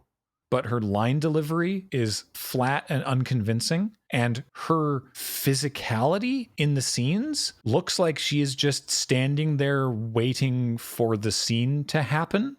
She has no physicality in these moments. There's a part where Bond literally is like, please move. And I didn't feel like it was in character. I felt like it's just because she wasn't moving. But like, she doesn't look comfortable. Yeah. She looks very stiff and like awkward in these scenes. And it's like the idea that a nuclear scientist of her age and generally accepted attractiveness can exist is not a problem. In fact, I saw one take on this online that being sent to Kazakhstan to disarm warheads is exactly what would happen to a young nuclear scientist. Like, a nuclear scientist of her age would definitely get this kind of terrible job. Right. And scientists are allowed to be hot. Yeah. I got no problem with any of that. Like, we've had any number of actresses over the years playing different jobs throughout Bond movies. Don't have a problem with that. But her dialogue is terrible, and she is awful at delivering it. And just sucks the wind out of every scene she's in. Yeah, I'm with you all the way. I don't know who to fault.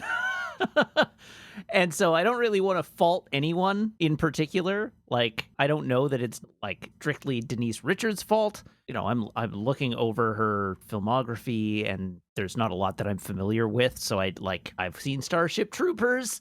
And she was fine in Starship Troopers, and like just before this, she was in Wild Things, which is definitely the biggest sort of like pop culture benchmark that people would know her from before this, but I have to assume that there was a confidence issue because like she's trying to play this character and all of her lines as really cool and no nonsense, but lacks the confidence and charisma to do that. Yeah. I don't know, like I call out Starship Troopers because I'm familiar with it, but also like Starship Troopers is clearly trying to do a thing, right? Like that is a satire movie about people who are hopelessly out of their depth at all times.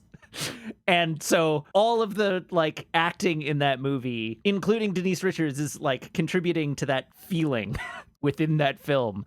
And I don't feel like what she's doing in this movie is that different from her role as like the upstart ship captain in Starship Troopers, who's like no nonsense and top of her class and smartest and best at everything. It's just that this movie is not trying to execute the same kind of tone that Starship Troopers is. And so it feels way out of place. But I don't know how much of that is like confidence or direction or just she had nothing to work with in the script. It could be all of those things in combination with one another, but absolutely, unquestionably the worst character in the film. She does manage to be suspicious of Bond's story. Yes. I don't know, I mean, why exactly, but... Because Bond is not very convincing in his role. That's true. Like, he gives himself away right off the bat by, like... We find out momentarily that, A, he's completely the wrong age. Like, she's familiar with the guy. She had to go look it up. Okay, yeah, she had to go look it up. But the giveaway is pretty quick. But also, like, he didn't think to go get the radiation detector before going into the mine. And, like, there are just pieces of information that a nuclear scientist of his stature should know that Bond isn't forthcoming with when they're talking initially. That is enough to make her suspicious of, like, is he really who he says he is? She does try to catch him on his Russian. So she says something to him in Russian, and he responds correctly in Russian. But there's this moment of, like... You know, because she says like, oh, your English is very good. And he says in Russian, I studied at Oxford. Did you know Osama bin Laden studied at Oxford? I did now, if I didn't before. So Bond goes down into this missile site and just sort of like wanders around. He's like, I don't know exactly where I'm supposed to be going.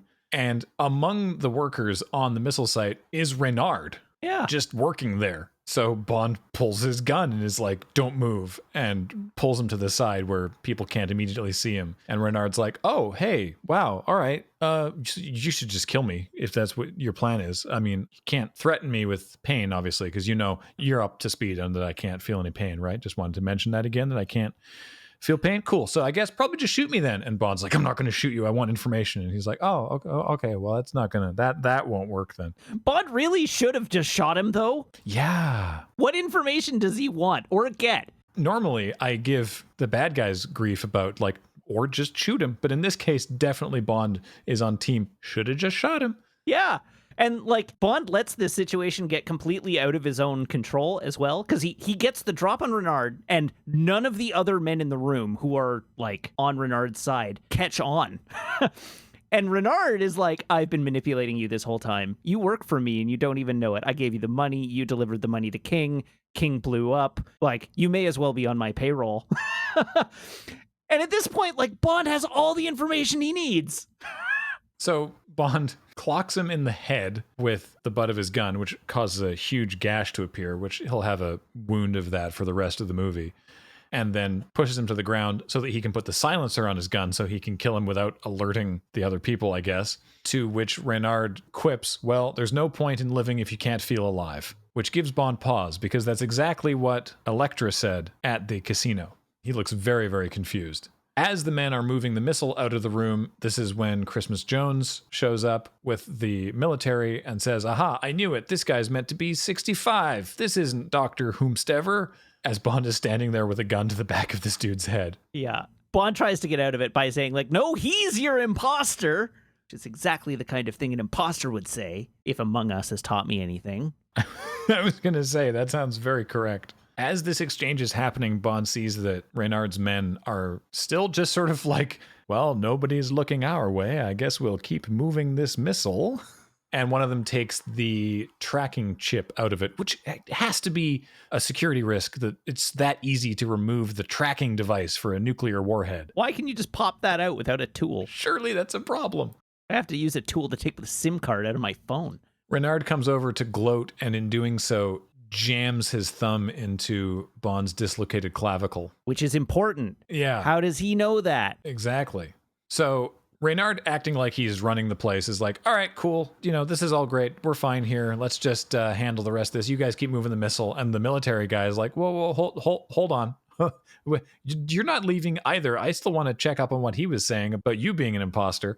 And then one of Renard's men throws him a gun, and they kill all of the military, with Bond using that as a distraction to run out of the room. Not before grabbing Dr. Jones to take with him, because he, I guess, assumes that she's not working for Renard, which is true, but, So the rest of this action sequence is them trying to escape the missile silo and also stop Renard from taking the missile out of the missile silo, which involves a lot of Bond jumping through doors that are just about to close. Also, possibly the least convincing gadget in a while. The watch piton? The watch piton, yeah. Which there's no conceivable way on this Earth or any other that tiny little piton stuck into a metal beam could support Bond's weight. This is the breaking point for me. All they had to do was take the wire and swing it around the beam and have the hook then hook into the beam, and I would believe it. But it's the fact that it goes straight in that bothers me. Because it just goes tunk into an I-beam. Yeah, it just goes tunk. And it's like a millimeter of metal holding it there. Like, it's not at all secure. These are the things that go through my mind when evaluating a Bond movie. Is that the, wrapping around, is that how the belt piton works in GoldenEye? Yes, I think so. If this is actually like a duplicate of what happens in GoldenEye and you've made a hypocrite out of me, I'm going to be quite angry. But better you than me learning about this in the comment section. Now I'm literally watching GoldenEye to find out, I'll have you know. So am I. Oh, no, the one in GoldenEye is much more convincing. It just goes into concrete. Does it? It's exactly the same problem. Well, concrete's more believable than metal. Fair enough. Dang it! The thing is, the reason it works for me in GoldenEye is because we don't get such a close shot of it. That's true. I can believe that the piton is embedded much deeper in the concrete, whereas we get a very close shot of the tiny little piton from the watch that is just glanced into this metal I-beam, and it strains credulity. It must be microscopically barbed or something. Barbed on the atomic level. So he catches up with Renard, who is in an elevator behind bulletproof glass, basically. There's a cool shot where Bond shoots the glass, and then, the little bullet hole appears, basically, sort of, overlaid on Renard's forehead, but he's behind the glass, so it doesn't do anything. And then the elevator goes up with Renard pointing down, so Bond looks where he's pointing, and there's a tripwire. I don't know when Renard had time to set this up, but there's a tripwire attached to the elevator so that when Renard goes up, it pulls, and then there's a 5-second fuse on the bomb. And then Bond turns around and sees that Christmas Jones has just opened some more of those big sliding doors. So runs and jumps and grabs a pair of chains that are hanging from the missile moving rig. It's basically a zip line, and just jumps and grabs them and then slides and or is pushed by the explosion. It's a little ridiculous. It's very ridiculous. He yells ahead, "Close the door," and she stands there oh, okay, and then runs and closes the door. So it's all timed out that he then bursts back through the door with just the back of his suit being caught on fire by this explosion that he somehow managed to outpace. He puts the fire out on the back of his suit, and then they climb aboard the missile launch track up the silo, and Bond shoots a device on it. It's not entirely clear what the device is that causes a tank to explode, which propels the sled up the missile silo. And that is how they escape. They ride the missile sled all the way to the top of the silo. Outrunning another fireball. You're right. They climb out the concrete lid and jump to safety just as the fireball erupts like a volcano out of the top of this missile silo. The scene ends with them watching the plane leave as Christmas Jones says, don't worry, all these missiles have transponder chips in them, so we'll be able to track it. And Bond pulls the transponder chip out of his pocket, makes a womp womp face, and that's the end of the scene. By the way, I wanted to mention Christmas Jones is dressed like Lara Croft in this scene, and I don't mean that I am making a determination based on what I think her costume is. She is intentionally dressed like Lara Croft in this scene. That was an intentional costuming choice. Yes, because Lara Croft took so many notes from James Bond that this was like a tip of the hat back to the character. I see. Yeah. Back at MI6 Scotland headquarters, they have a map laid out of the possible range where the missile could be, and they get a message from Electra King, who is very afraid and wants M to come personally to be with her until they can figure out what's going on. And if you weren't already suspicious of Electra King based on the exchange between Bond and Reynard in the last scene, her line delivery on asking for M to come should definitely hit it home. Along with the specifics of the reasoning she uses.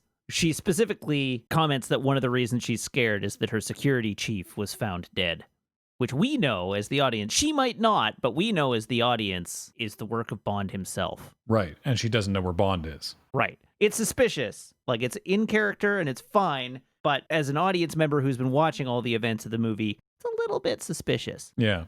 Back at King's house, she hears a noise in the other room and goes to find Bond is there. He has broken into her house and knocked out her bodyguard. Her bodyguard, by the way, I should mention, played by John Seru, best known for playing the gladiator Vulcan in Gladiators and American Gladiators and Australian Gladiators. Amazing. Most North Americans don't know that American Gladiators was called American Gladiators because it was the American version of a show called Gladiators. I didn't know that until just now. Well, there you go. I briefly thought you were going for a much higher, not that much higher brow, but a little higher brow acting history for this individual when you were like, he played Vulcan in Gladiator. Oh, Ridley Scott's Gladiator? I was like, oh, okay. And then you were like, an American Gladiator. I was like, oh. No, unfortunately. So Bond, this is kind of an awkward scene here where Bond is accusing her of working with Reynard. Yeah. And she's offended at the notion. And then he basically is like explaining to her the concept of Stockholm Syndrome. He's like, you probably don't even realize that this has happened to you. But really, what's obvious here as an armchair psychologist is you are suffering from Stockholm Syndrome, and it's understandable. You were young, you were impressionable. Like, I don't know how long ago this was supposed to be, but like the video of her when she was kidnapped is still Sophie Marceau as an adult. So like this was not like she was 12 or something. Presumably it was fairly recent though, because it's like recent in M's memory, and the money being a message for it means that it's still like relevant history for all parties involved. Yeah. She slaps Bond because she's so offended by this notion and says that he's completely wrong and how dare you, but you can keep trying to keep me alive, I guess. But I don't need you anymore, really, because M is coming and she's going to take care of it because you've screwed up. So then we have an MI6 war room, basically, where M shows up and they have a little exchange with Bond and M that no one else can hear, where she's like, can you explain what the hell's going on? And he does, and is like, also, I think you should consider that there might be something up with Electra King. And M is like, what are you, what? What are you talking about? But Bond is so sure about this that M is like, okay, I do not believe you, and I'm angry that you would suggest this, but I'm not going to not entertain the idea on some level, but I can't think about it right now because something is going wrong with the pipeline. And the fact that something's going wrong with the pipeline is one of the reasons she refuses to believe it, because she's like, you're telling me she's involved. She killed her own father and blew up her own pipeline. Right. Why? What possible reason could she have to do either of those things? And Bond is like, nah, I haven't figured that out yet. Yeah, I'm working on that. So apparently there's something wrong with one of the pipeline rigs. They decided to not call them pigs, I guess because maybe that sounded weird. Maybe they thought that it sounded strange to have an entire scene centered around these malfunctioning pigs. But for whatever reason, they call them rigs in this movie. So didn't realize that pigs came up in so many Bond films. I guess if you're dealing with like East-West global geopolitics from the 60s through the 2010s, you're gonna brush up against resource conflict more than a few times. Yeah. So essentially what they figure out has happened is that Reynard has taken the missile and put it onto a pig in Elektra's pipeline and is going to send it through the pipeline until it gets near a city and detonate it. So Bond realizes that what they can do is fly to one of the inspection substations, get on a different pig, get into the same pipe, and like physically stop it and pull the missile off the pig or disable it or whatever. Which is how Christmas Jones insinuates herself into the proceedings by saying, well, you're going to need me to disarm it. So they do that. That all works. I'm truncating this. They get onto one of the pigs. They go through the tunnel. They butt up against the thing with the missile on it. And Jones manages to climb onto the missile pig and disarms the missile by removing the plutonium core. Noting that only half of it is there. The other half of the plutonium is missing. So realizing that, Bond stops her from completely disarming the detonator explosion. And they just grab the plutonium and bail off the pig into the pipeline so that a big chunk of the pipeline explodes, but it's not nuclear. There's like a 50-foot wide crater, and it looks like Bond and Jones are dead, but there's not a bunch of nuclear fallout. King takes this opportunity to give M a present, which M notes is maybe not the right time considering Bond just died, and King insists. Yeah. And M opens up the little box inside which is the family lapel pin that she took from her dad when she swapped his lapel pins. So yes, we have confirmation that indeed Elektra King is as villainous as Bond suspected. Her staff kill everyone else in the room that's not M, who does get a wicked slap in on Elektra King. Yeah. M's pissed, and rightfully so. Yeah. This is a good villain turn. Oh, yeah. It's really creepy. The start of it is a little rough just because of the, like, I'm so sorry for your loss, but I have a present for you. And M is like, this is wildly inappropriate, not now. Yeah, read the room.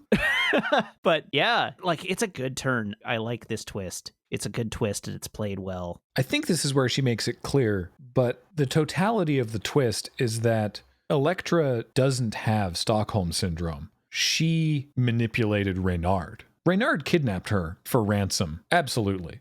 But once she realized that the ransom wasn't coming, that she was on her own, then she used her wits and her determination and her body, her sexuality, to basically mentally dominate Reynard and anyone else who she feels like doing that to. And she wanted revenge on her dad for abandoning her, and on MI6 in general, and on M for advising her dad to not pay the ransom and for leaving her with these kidnappers.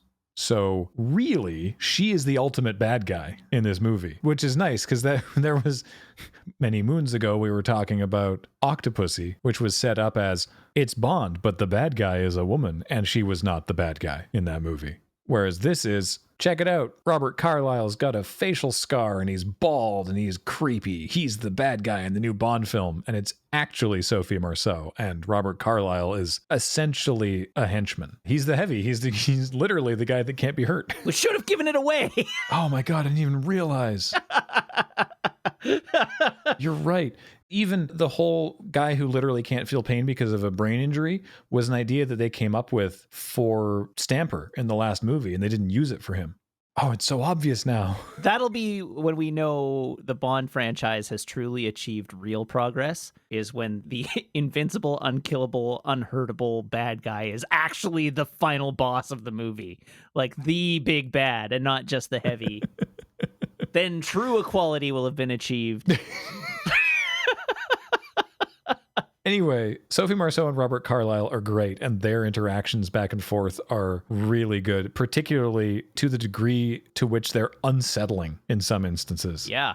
Back at the blast site, Bond and Jones climb out of the pipe and just sort of wander through the crater while having a discussion. Uh-huh. Which I found very strange. The gist of the conversation is like, we have the world's greatest terrorist running around with a heck ton of plutonium. Not enough to go critical, so he can't, like, set off a nuclear bomb. But he still has a lot of weapons-grade plutonium, which is bad. and Bond and Jones are presumed dead by their organization, so they can use that to their advantage. But basically, they just are trying to sort out what their plan is from here. Yeah, the idea being that now nobody realizes that Reynard still has a nuclear-capable weapon, which is why they only used half of it. Their plan was blow this up. They'll think that that was all of the nuclear payload, because it'll take them a while to figure out that there's not enough payload there for the whole amount of plutonium. And the damage to the pipeline is enough to shed suspicion from King, but not so much as to prevent them from being able to rebuild around it. Yeah, exactly.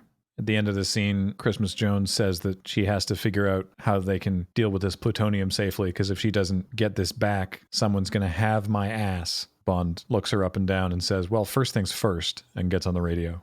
They don't have chemistry, these two. See, the problem is Bond and Electra King have a lot of chemistry, but as we've just established, she's the villain. So for Bond to end up with someone at the end of the movie, it's got to be Christmas Jones, with whom he has no chemistry.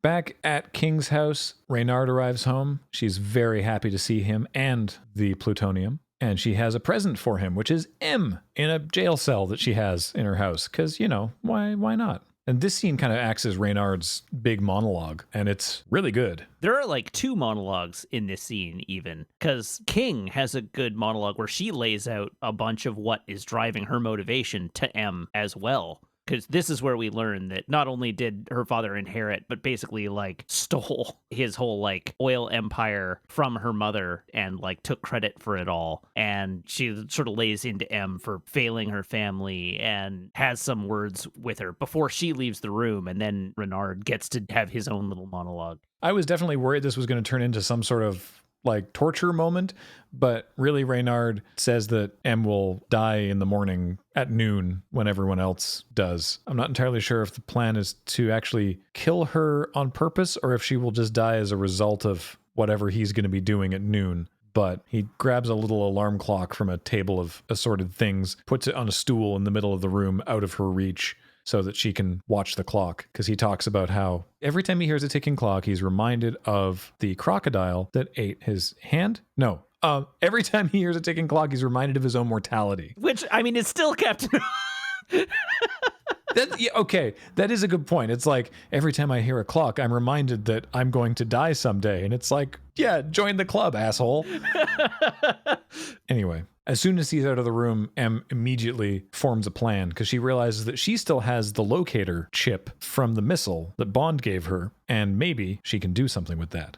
There's a scene with King and Reynard where they've just had sex, and she sort of, I can't tell if she's being thoughtless or purposefully malicious, where she's basically like, that was cool, I guess. Sucks you didn't feel anything.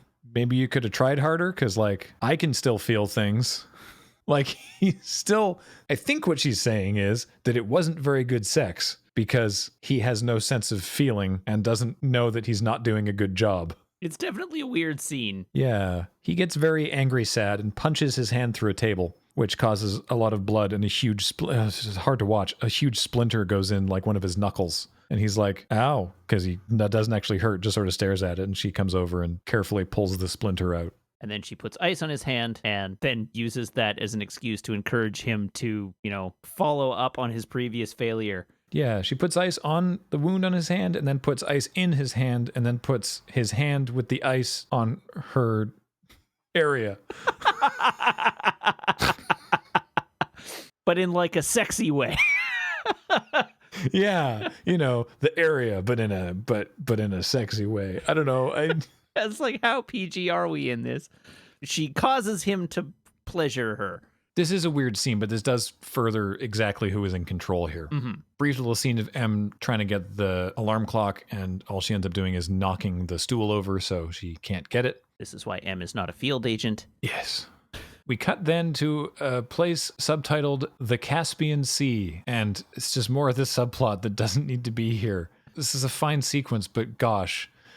Valentin Sukovsky who previously mentioned at the casino that he makes his own caviar, is now arriving personally at his caviar plant because there's been a problem at the caviar plant. Mr. Bullion stays in the car and recognizes Bond's BMW Z8, probably because it wasn't released yet at the time of the movie, and phones in to Electric King, who tells Reynard that Bond is alive, meaning that at least Mr. Bullion is also working for King. Zukovsky goes inside and finds Christmas Jones in a short-skirted dress, which is totally not, I don't know why they needed that part of this plan, because all that happens is Bond points a gun at him because he's hiding behind the door. He could have just been like, I have a gun and I'm hiding behind the door.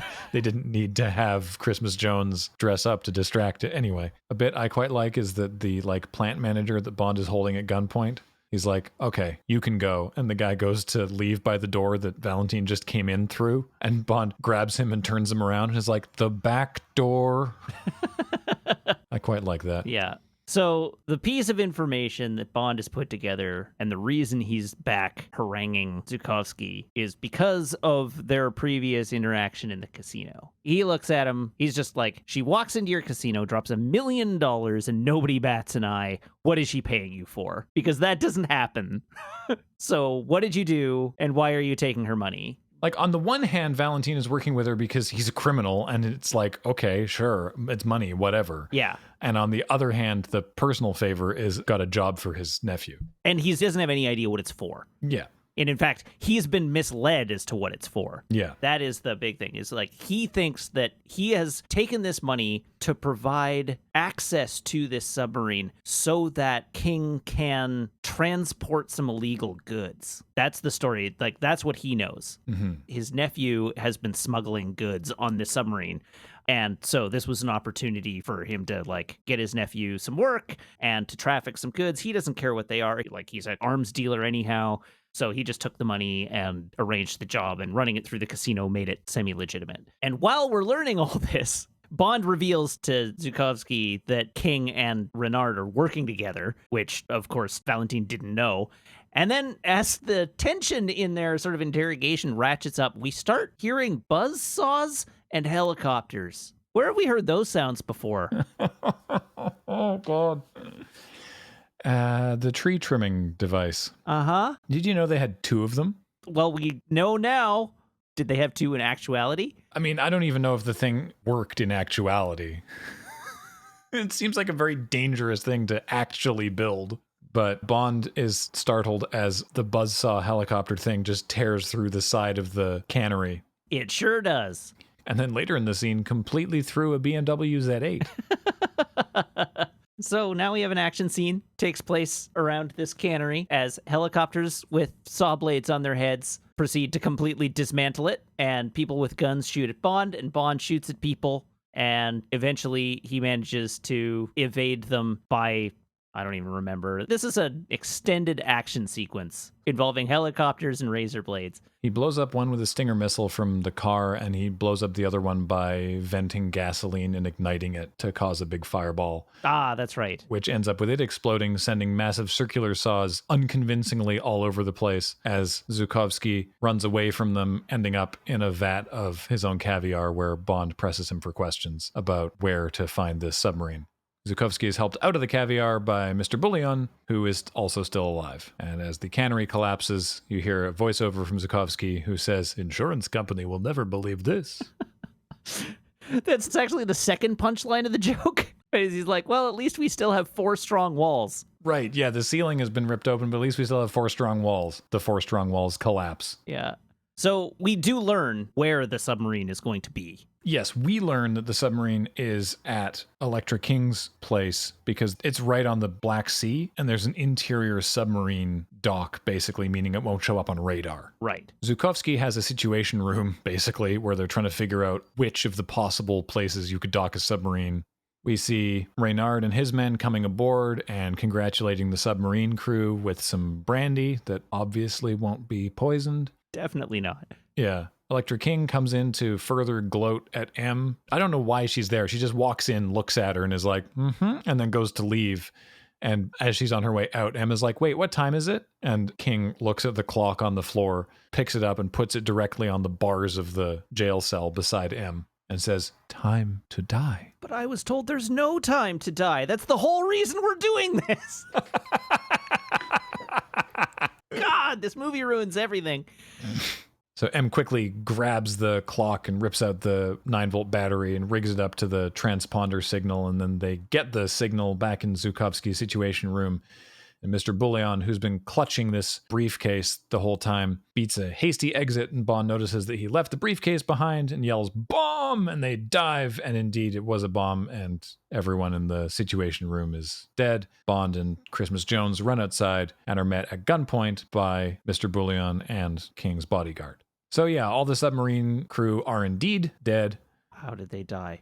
From drinking the poison brandy. I thought it wasn't poisoned. But you see, I lied. Why would you do that? Because I'm so evil. So Reynard and Electric King have this talk where basically, so he is getting something out of this himself. He's in this for the anarchy, but he's mostly doing this for her. He's determined that since he's going to die anyway, and sooner than later, he may as well A, go out on his own terms, and B, give her what she's always wanted, which is an oil monopoly. So he's like sacrificing himself for her because he loves her, because he's got the reverse Stockholm, because she's so amazing. And I know every anarchist I've ever met loves nothing more than the consolidation of corporate power in the hands of a single entity. Truly, this is the world they all pine for. He must be working from a new edition of the cookbook. I don't know. At the end of the scene, as Reynard is getting on the boat, he gives Electra the captain's hat, which will become relevant in the next scene. So she now walks into a room where Bond is being held by two heavies, and we get a fun little torture scene. Fun, sneaky torture scene. Yeah. So she comes in, she confirms 100% to Bond that she is very evil. She is extremely bad. She has Christmas taken off to the submarine and sort of quips at Bond, have you had her too? She's ostensibly sending Christmas Jones off to the submarine to be used for sex. It's pretty gross. I didn't really pick up on that, but that would be pretty gross. You're right.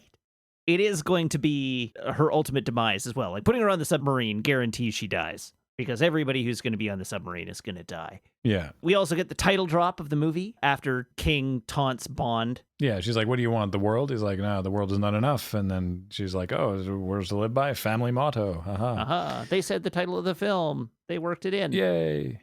And then she reveals their torture device, which has been sitting ominously under a sheet for a while now. And it is an antique device that apparently was unearthed in one of their many excavations. And it's basically a bench that has hand restraints so that Bond's hands are strapped down, and then a neck restraint. I'm sure there's a name for this thing. And then there's a big winch sort of thing on the back of the device, which causes a metal prod to protrude from the back of the bench into the spine of the person who's being restrained. And so she says, 5 twists and your neck will break. And so then she starts winching it down on Bond as she sort of questions him and taunts him as he gets progressively more choky. The best I can find about this device, which is perfectly sized for James Bond, which is lucky, is that it is not based on a real item, because it is just called Antique Torture Chair. Well then. At least none of the James Bond fan sites have any indication that this is based on a real device. Are you saying the Internet Movie Torture Device Database isn't a site we can find? It's definitely not what I'm looking at. This is basically where the villain monologue happens. This is sort of the final villain confrontation between Electra and Bond. Bond pieces together is oh, you turned Renard, not the other way around. And she confirms that, yes, I did that. I did all the things. When I realized I wasn't going to escape, I turned the tables, rescued myself, and convinced him to come to my side. And I made it convincing by hurting myself so that people would believe me. And she reveals that she's torn the bottom half of her earlobe off and hides it with an earring. She also sort of begins to reveal her plan. The ultimate plan, which I don't think we've fully articulated here until now, is that she is going to blow up this submarine by introducing the plutonium into the reactor, causing an unrestricted, out of control chain reaction in the reactor, causing it to melt down. And she is going to do it right at the terminal point of the 3 Russian oil pipelines, where they all converge into the Black Sea. rendering that whole area radioactive and uninhabitable, killing everyone nearby, and allowing her pipeline to be the only serviceable pipeline of oil in the region. I'm trying to think back to last episode where I was talking about the comparative ratio of means and ends that the bad guys go through and how I felt like Carver's was way off. This is a little more appropriate, I think, for a Bond film anyway. Yeah, a little bit. In what are threatening to be James Bond's last words, he tells Elektra that their private time spent together meant nothing to him and that she was just another screw. This is as an enormous screw is being tightened into his neck. Yes. In fact, you can almost not make the words out. He's like, just another screw. Like he's like about to die, must quip. Yeah, I mean, if you have to go out. But those will not be his last words because a boat arrives with Zhukovsky aboard. Hooray. And he and a bunch of his boys rush onto the island. He sees Mr. Bullion, who's very happy to see him. He's like, oh, Valentine, wonderful to see you. And he's like, yeah, isn't it great? Bang. Immediately kills him. So Zhukovsky did not die in that briefcase explosion. So he runs in, guns a-blazing, to the room where Bond and Elektra are. It just says, I'm looking for a submarine. It's big and black and has my nephew on it.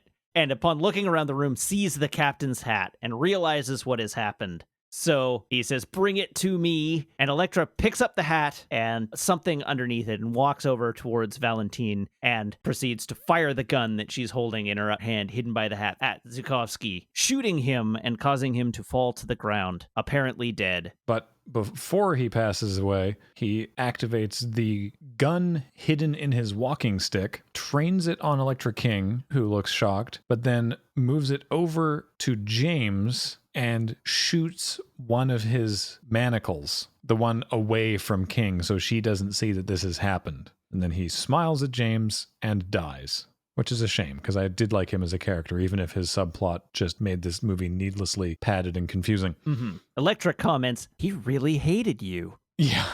As she gets closer, he's able to kick her away, free his neck, kill her bodyguard, and chase her out of the room. He chases her all the way upstairs. Well, on his way up, he also says hi to M and shoots open her jail cell. So he confronts her at gunpoint and tells her to call Reynard back on the radio. And she says that he would never be able to kill her. She knows him. She knows that they shared something. He would miss her too much. So she yells into the radio, dive! And then he shoots her. He sure does. And responds, I never miss. Then he looks a little sad about it. Yeah, he has a moment of like, I wish I didn't have to do that.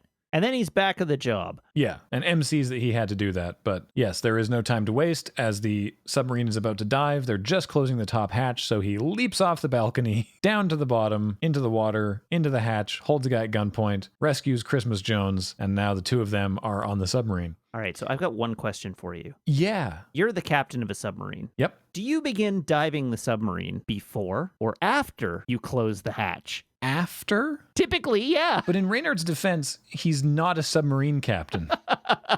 And in the movie's defense, somebody does come to close the hatch before it hits the water line, but it's darn close. Yeah, it's cutting it a little tight. So the reason that the whole thing isn't over yet is that they have a machine, some sort of device that is converting this hemisphere of plutonium into a fuel rod. Yeah, the extruder, they call it. Yeah, I feel like this is not a real thing. Given the special effect they use for it, probably not. Why is there a bright blue glowing rod? Plutonium. But it was black last time we saw it. It was just plain matte black. So Bond busts into the control room, a bunch of gunfire is exchanged that results in the sub diving nose first into the bottom of the sea, impacting with the seafloor and also resting against some rocks. So the whole climax of the movie takes place on a 90-degree submarine. Yeah, vertically oriented. Yeah. That is rapidly filling from the bottom to the top with water. Basically, the only people left alive at this point are Bond, Jones, and Reynard. So Bond goes outside. He has Jones flood an airlock, goes outside to get back in through a different airlock. So he's like, he holds his breath for so long pulls himself outside the submarine, like along the outside of it to a different panel so he can get back inside. And then he needs Jones to pump the water out of the one that he's in. But her room is filling with water, so she can't necessarily get to it in time. And she does just barely manage to get to it. And Bond does not drown. Although, again, he was holding his breath for like 3 minutes there. And now he's where Reynard is, about to put the plutonium fuel rod into the nuclear reactor. He manages to stop him. They get into a fist fight, but he sees that Jones is about to drown, so he has to stop fighting Reynard for a moment so he can save her. I like that he basically just puts the fight on hold. Yeah. Like, just a minute. Yeah. The problem with Reynard's like, aha, I can't feel pain thing is that like you still react to being hit, like just physically. Yeah. So nothing that happens in this fight scene seems that outside the realm of any normal James Bond henchman fight. Like the fact that he can't feel pain doesn't come up because he acts like any other particularly tough James Bond henchman. Yeah. He still gets knocked around when Bond punches him in the head because you would still just physically move when that happens. The most interesting thing about this fight is that it's basically on a set of parallel bars. And so they're like having to navigate around this room, jungle gymming around because there's no floor. Because they're in a room that's vertically oriented and the walls aren't walls. They're like the bulkheads of a submarine that have stuff on them. And they've got all these structural pillars in the room that they're using to navigate around the room. I think that's basically the most interesting thing. I would be interested to know how accurate to real life the construction of the reactor is, because it lifts out of the floor. Like, in the context of the room, in the orientation we see it, it's basically in the wall. But because we're vertically oriented, is the floor of the room under normal circumstances. Yeah, so all the fuel rods have been pulled out. They would have gone up to the ceiling, but they're going out to the far wall. Yeah. So that he can put the one fuel rod in. Yeah, and it feels like that orientation for an actual reactor doesn't make much sense, but I would believe it. It's just weird. I'd be curious to know whether this is actually like the correct orientation for the reactor in a submarine of this make and model, or if this is wholly an invention of the movie. To the Internet Movie Submarine Database.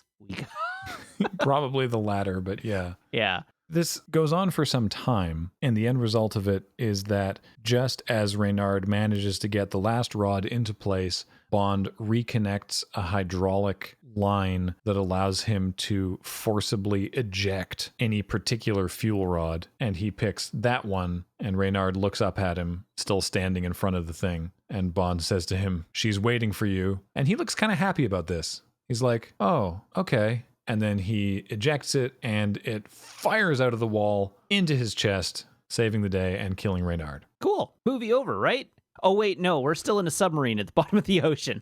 Yeah, Bond and Jones and her preposterously wet t-shirt still have to escape the submarine, so they put themselves into a torpedo tube, I think? Yep. And fire themselves up to the surface just before the submarine explodes. And are greeted by a ship in the harbor with people on it that wave back at them. It's not clear whether the ship in the harbor is going to rescue them or not. They're just waving at them. Hey, swimmers. In MI6 Scotland, everyone's really happy, but they haven't been able to get a hold of Bond or Dr. Jones yet. So they get I suppose. They get John Cleese to use satellite imaging to try and find him. And there's a bit with like using the heat. It's like infrared and it shows heat. And so they can find Bond, but they can't find Jones. And then they see from the silhouette that they're in bed. And then R pulls the plug and is like, oh, it must be acting up some sort of the Millennium Bug. Whoops. And then Bond makes two separate sexual Christmas puns. Yeah. One of which is the notorious, I've always wanted to have Christmas in Turkey. Yep. And the second of which, I always thought Christmas only came once a year. Right, that one. That one's even worse. I forgot about that one. That's where the movie goes out. I thought Christmas only came once a year. Bana, bana, it's over. Thank God. You know how when we started recording, for example, View to a Kill? Yeah. You were like, I don't know how much I like this movie. And then as we were talking about it over the course of the podcast, you were like, actually, this is super fun. Yeah. So I came into this one with like, this movie is fundamentally a good Bond movie, with the exceptions of Valentine's subplot narratively marring it from a structural perspective and Denise Richards' character. But apart from that, it's fundamentally good. And I'm now doing the opposite. You've had the inverse experience. Like, Pierce Brosnan and Sophie Marceau are great, and they're great with each other, and Robert Carlyle is great, and he and Sophie Marceau are great. As you said, the triumvirate, the three of them are really good. Right. And there's fun stunts and fun action, but there's a lot of just sort of like, I don't understand the motivations in certain scenes, and I don't think this is terrible. I think I probably still like this a little more than Tomorrow Never Dies, probably, but I'm not as bullish on it as I was at the beginning of the recording. Yeah. So I sort of sketched out my thesis at the very beginning of this podcast. I think this movie is indicative of the Pierce Brosnan era in the process of jumping the shark. Right. It hasn't landed yet, but the parts of this movie that work least for me are the parts where it pushes too hard into absurd excess and in like self-indulgence, where it just goes try hard. And my recollection of Die Another Day is that it continues this process. Like, Goldeneye was great. It was like steering back from the dark and gritty into a sort of a more stylized and lighthearted, like fun romp Bond movie. And then Tomorrow Never Dies was like, okay, now we're taking Goldeneye and we're updating it for a modern digital era, and things are bigger and more bombastic, and our stunts are more ridiculous. And then this one is like helicopters with saws on them, and flying snowmobiles, and nuclear explosions, and submarines, and the bad guy can't get hurt. And it's just like trying to do everything to the extreme, and it weakens the movie. Like, a lot of the stuff in it in isolation is fine, and it's something that other movies have done well and gotten away with, where it's like, this is absurd, but I'm with you. And this one does not do that for me. Every time this movie turns things up to 11, I'm like, you are trying way too hard. Scale it back a bit. Mm-hmm. Let's focus on fundamentals here. Just so much of this movie feels so dated in a way that like Goldeneye doesn't. This movie feels like a year 2000 movie. Yeah. So much of it is just like, oh, we have the technology to do a bunch of extreme things. Let's push this as far as we can go. And a lot of the time, it just makes the movie feel out of its depth. It doesn't know what it's doing. It's got plot lines that don't contribute to the film at all. And it's not the worst Bond movie. I don't think this is the worst Bond movie. I think this is pretty clearly the worst Brosnan Bond movie so far. Like, Tomorrow Never Dies wasn't as good as Goldeneye. It at least, like, it held together. It had some interesting things in it. It had some big stunts, but they didn't feel overdone. It had restraint in a way that this film doesn't. And so, like, the cacophony of faults of this film just sort of add up for me into something that, I just did not have very much fun watching it. This is one of those ones that I'm like, if somebody was like, hey, you want to watch The World's Not Enough? My answer is mostly, I would rather watch something else than this Bond movie. That's fair. It's hard to find a point in there that I disagree with. I think your point particularly about just like trying too hard is correct. Like, I think the entire cannery action scene is just like, this is a bit much. Yeah. And it's like, we can't have Bond chased by snowmobiles. That's old and busted. They need to be flying snowmobiles. Which is funny because we said that sounded like something from the 60s. And it does. But it's just that, like, everything has to be pushed that one step further. It's sharks with laser beams on their heads. Yeah. Well, you want to rank the movie first since we've been talking about it? No. We got to stick to the process. All right. Well, good thing. I mean, we've messed it up a couple times, but good thing they changed the pre-title sequence the way that they did, because it would not have been amazing beforehand. No. My only real complaint about the title sequence is that it's overlong. The chase goes on too long, and the end is very silly, but it's cool. Yeah, I agree with you. Like, it's cool to see a boat chase on the Thames, and it is a cool boat chase, and you know, the Millennium Dome is interesting and everything. I don't know. This is fairly middle of the road for me, I think. Yeah. What do I like it less than? I was about to put this directly behind Tomorrow Never Dies on my list. I'm going to do the same thing exactly.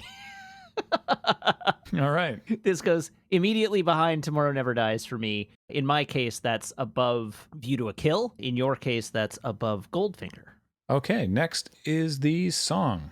I kind of like it. I think it's pretty good. Yeah, it's okay. Where are you putting yours? I think it goes, in my case, it goes above Nobody Does It Better, and it gets that high beyond Tomorrow Never Dies on the grounds that I can remember how this song goes. It's actually really funny because I texted you the other day to be like, you know how when we recorded the last episode, I was like, I cannot remember this song for the life of me. It exits my brain immediately. Well, I actually have had it stuck in my head for the entire week. Oh, no. I even was like, it's this hook. It's the like dun dun dun da da da hook. I texted that to you.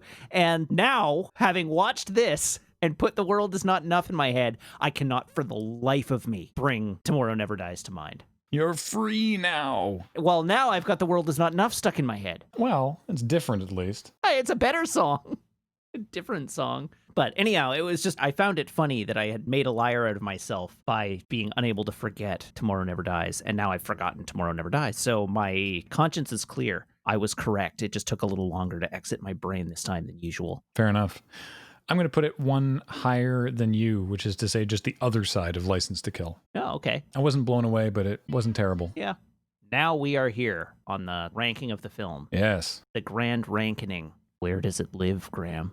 Remember, this list is immutable and will live in posterity forever. So don't screw up.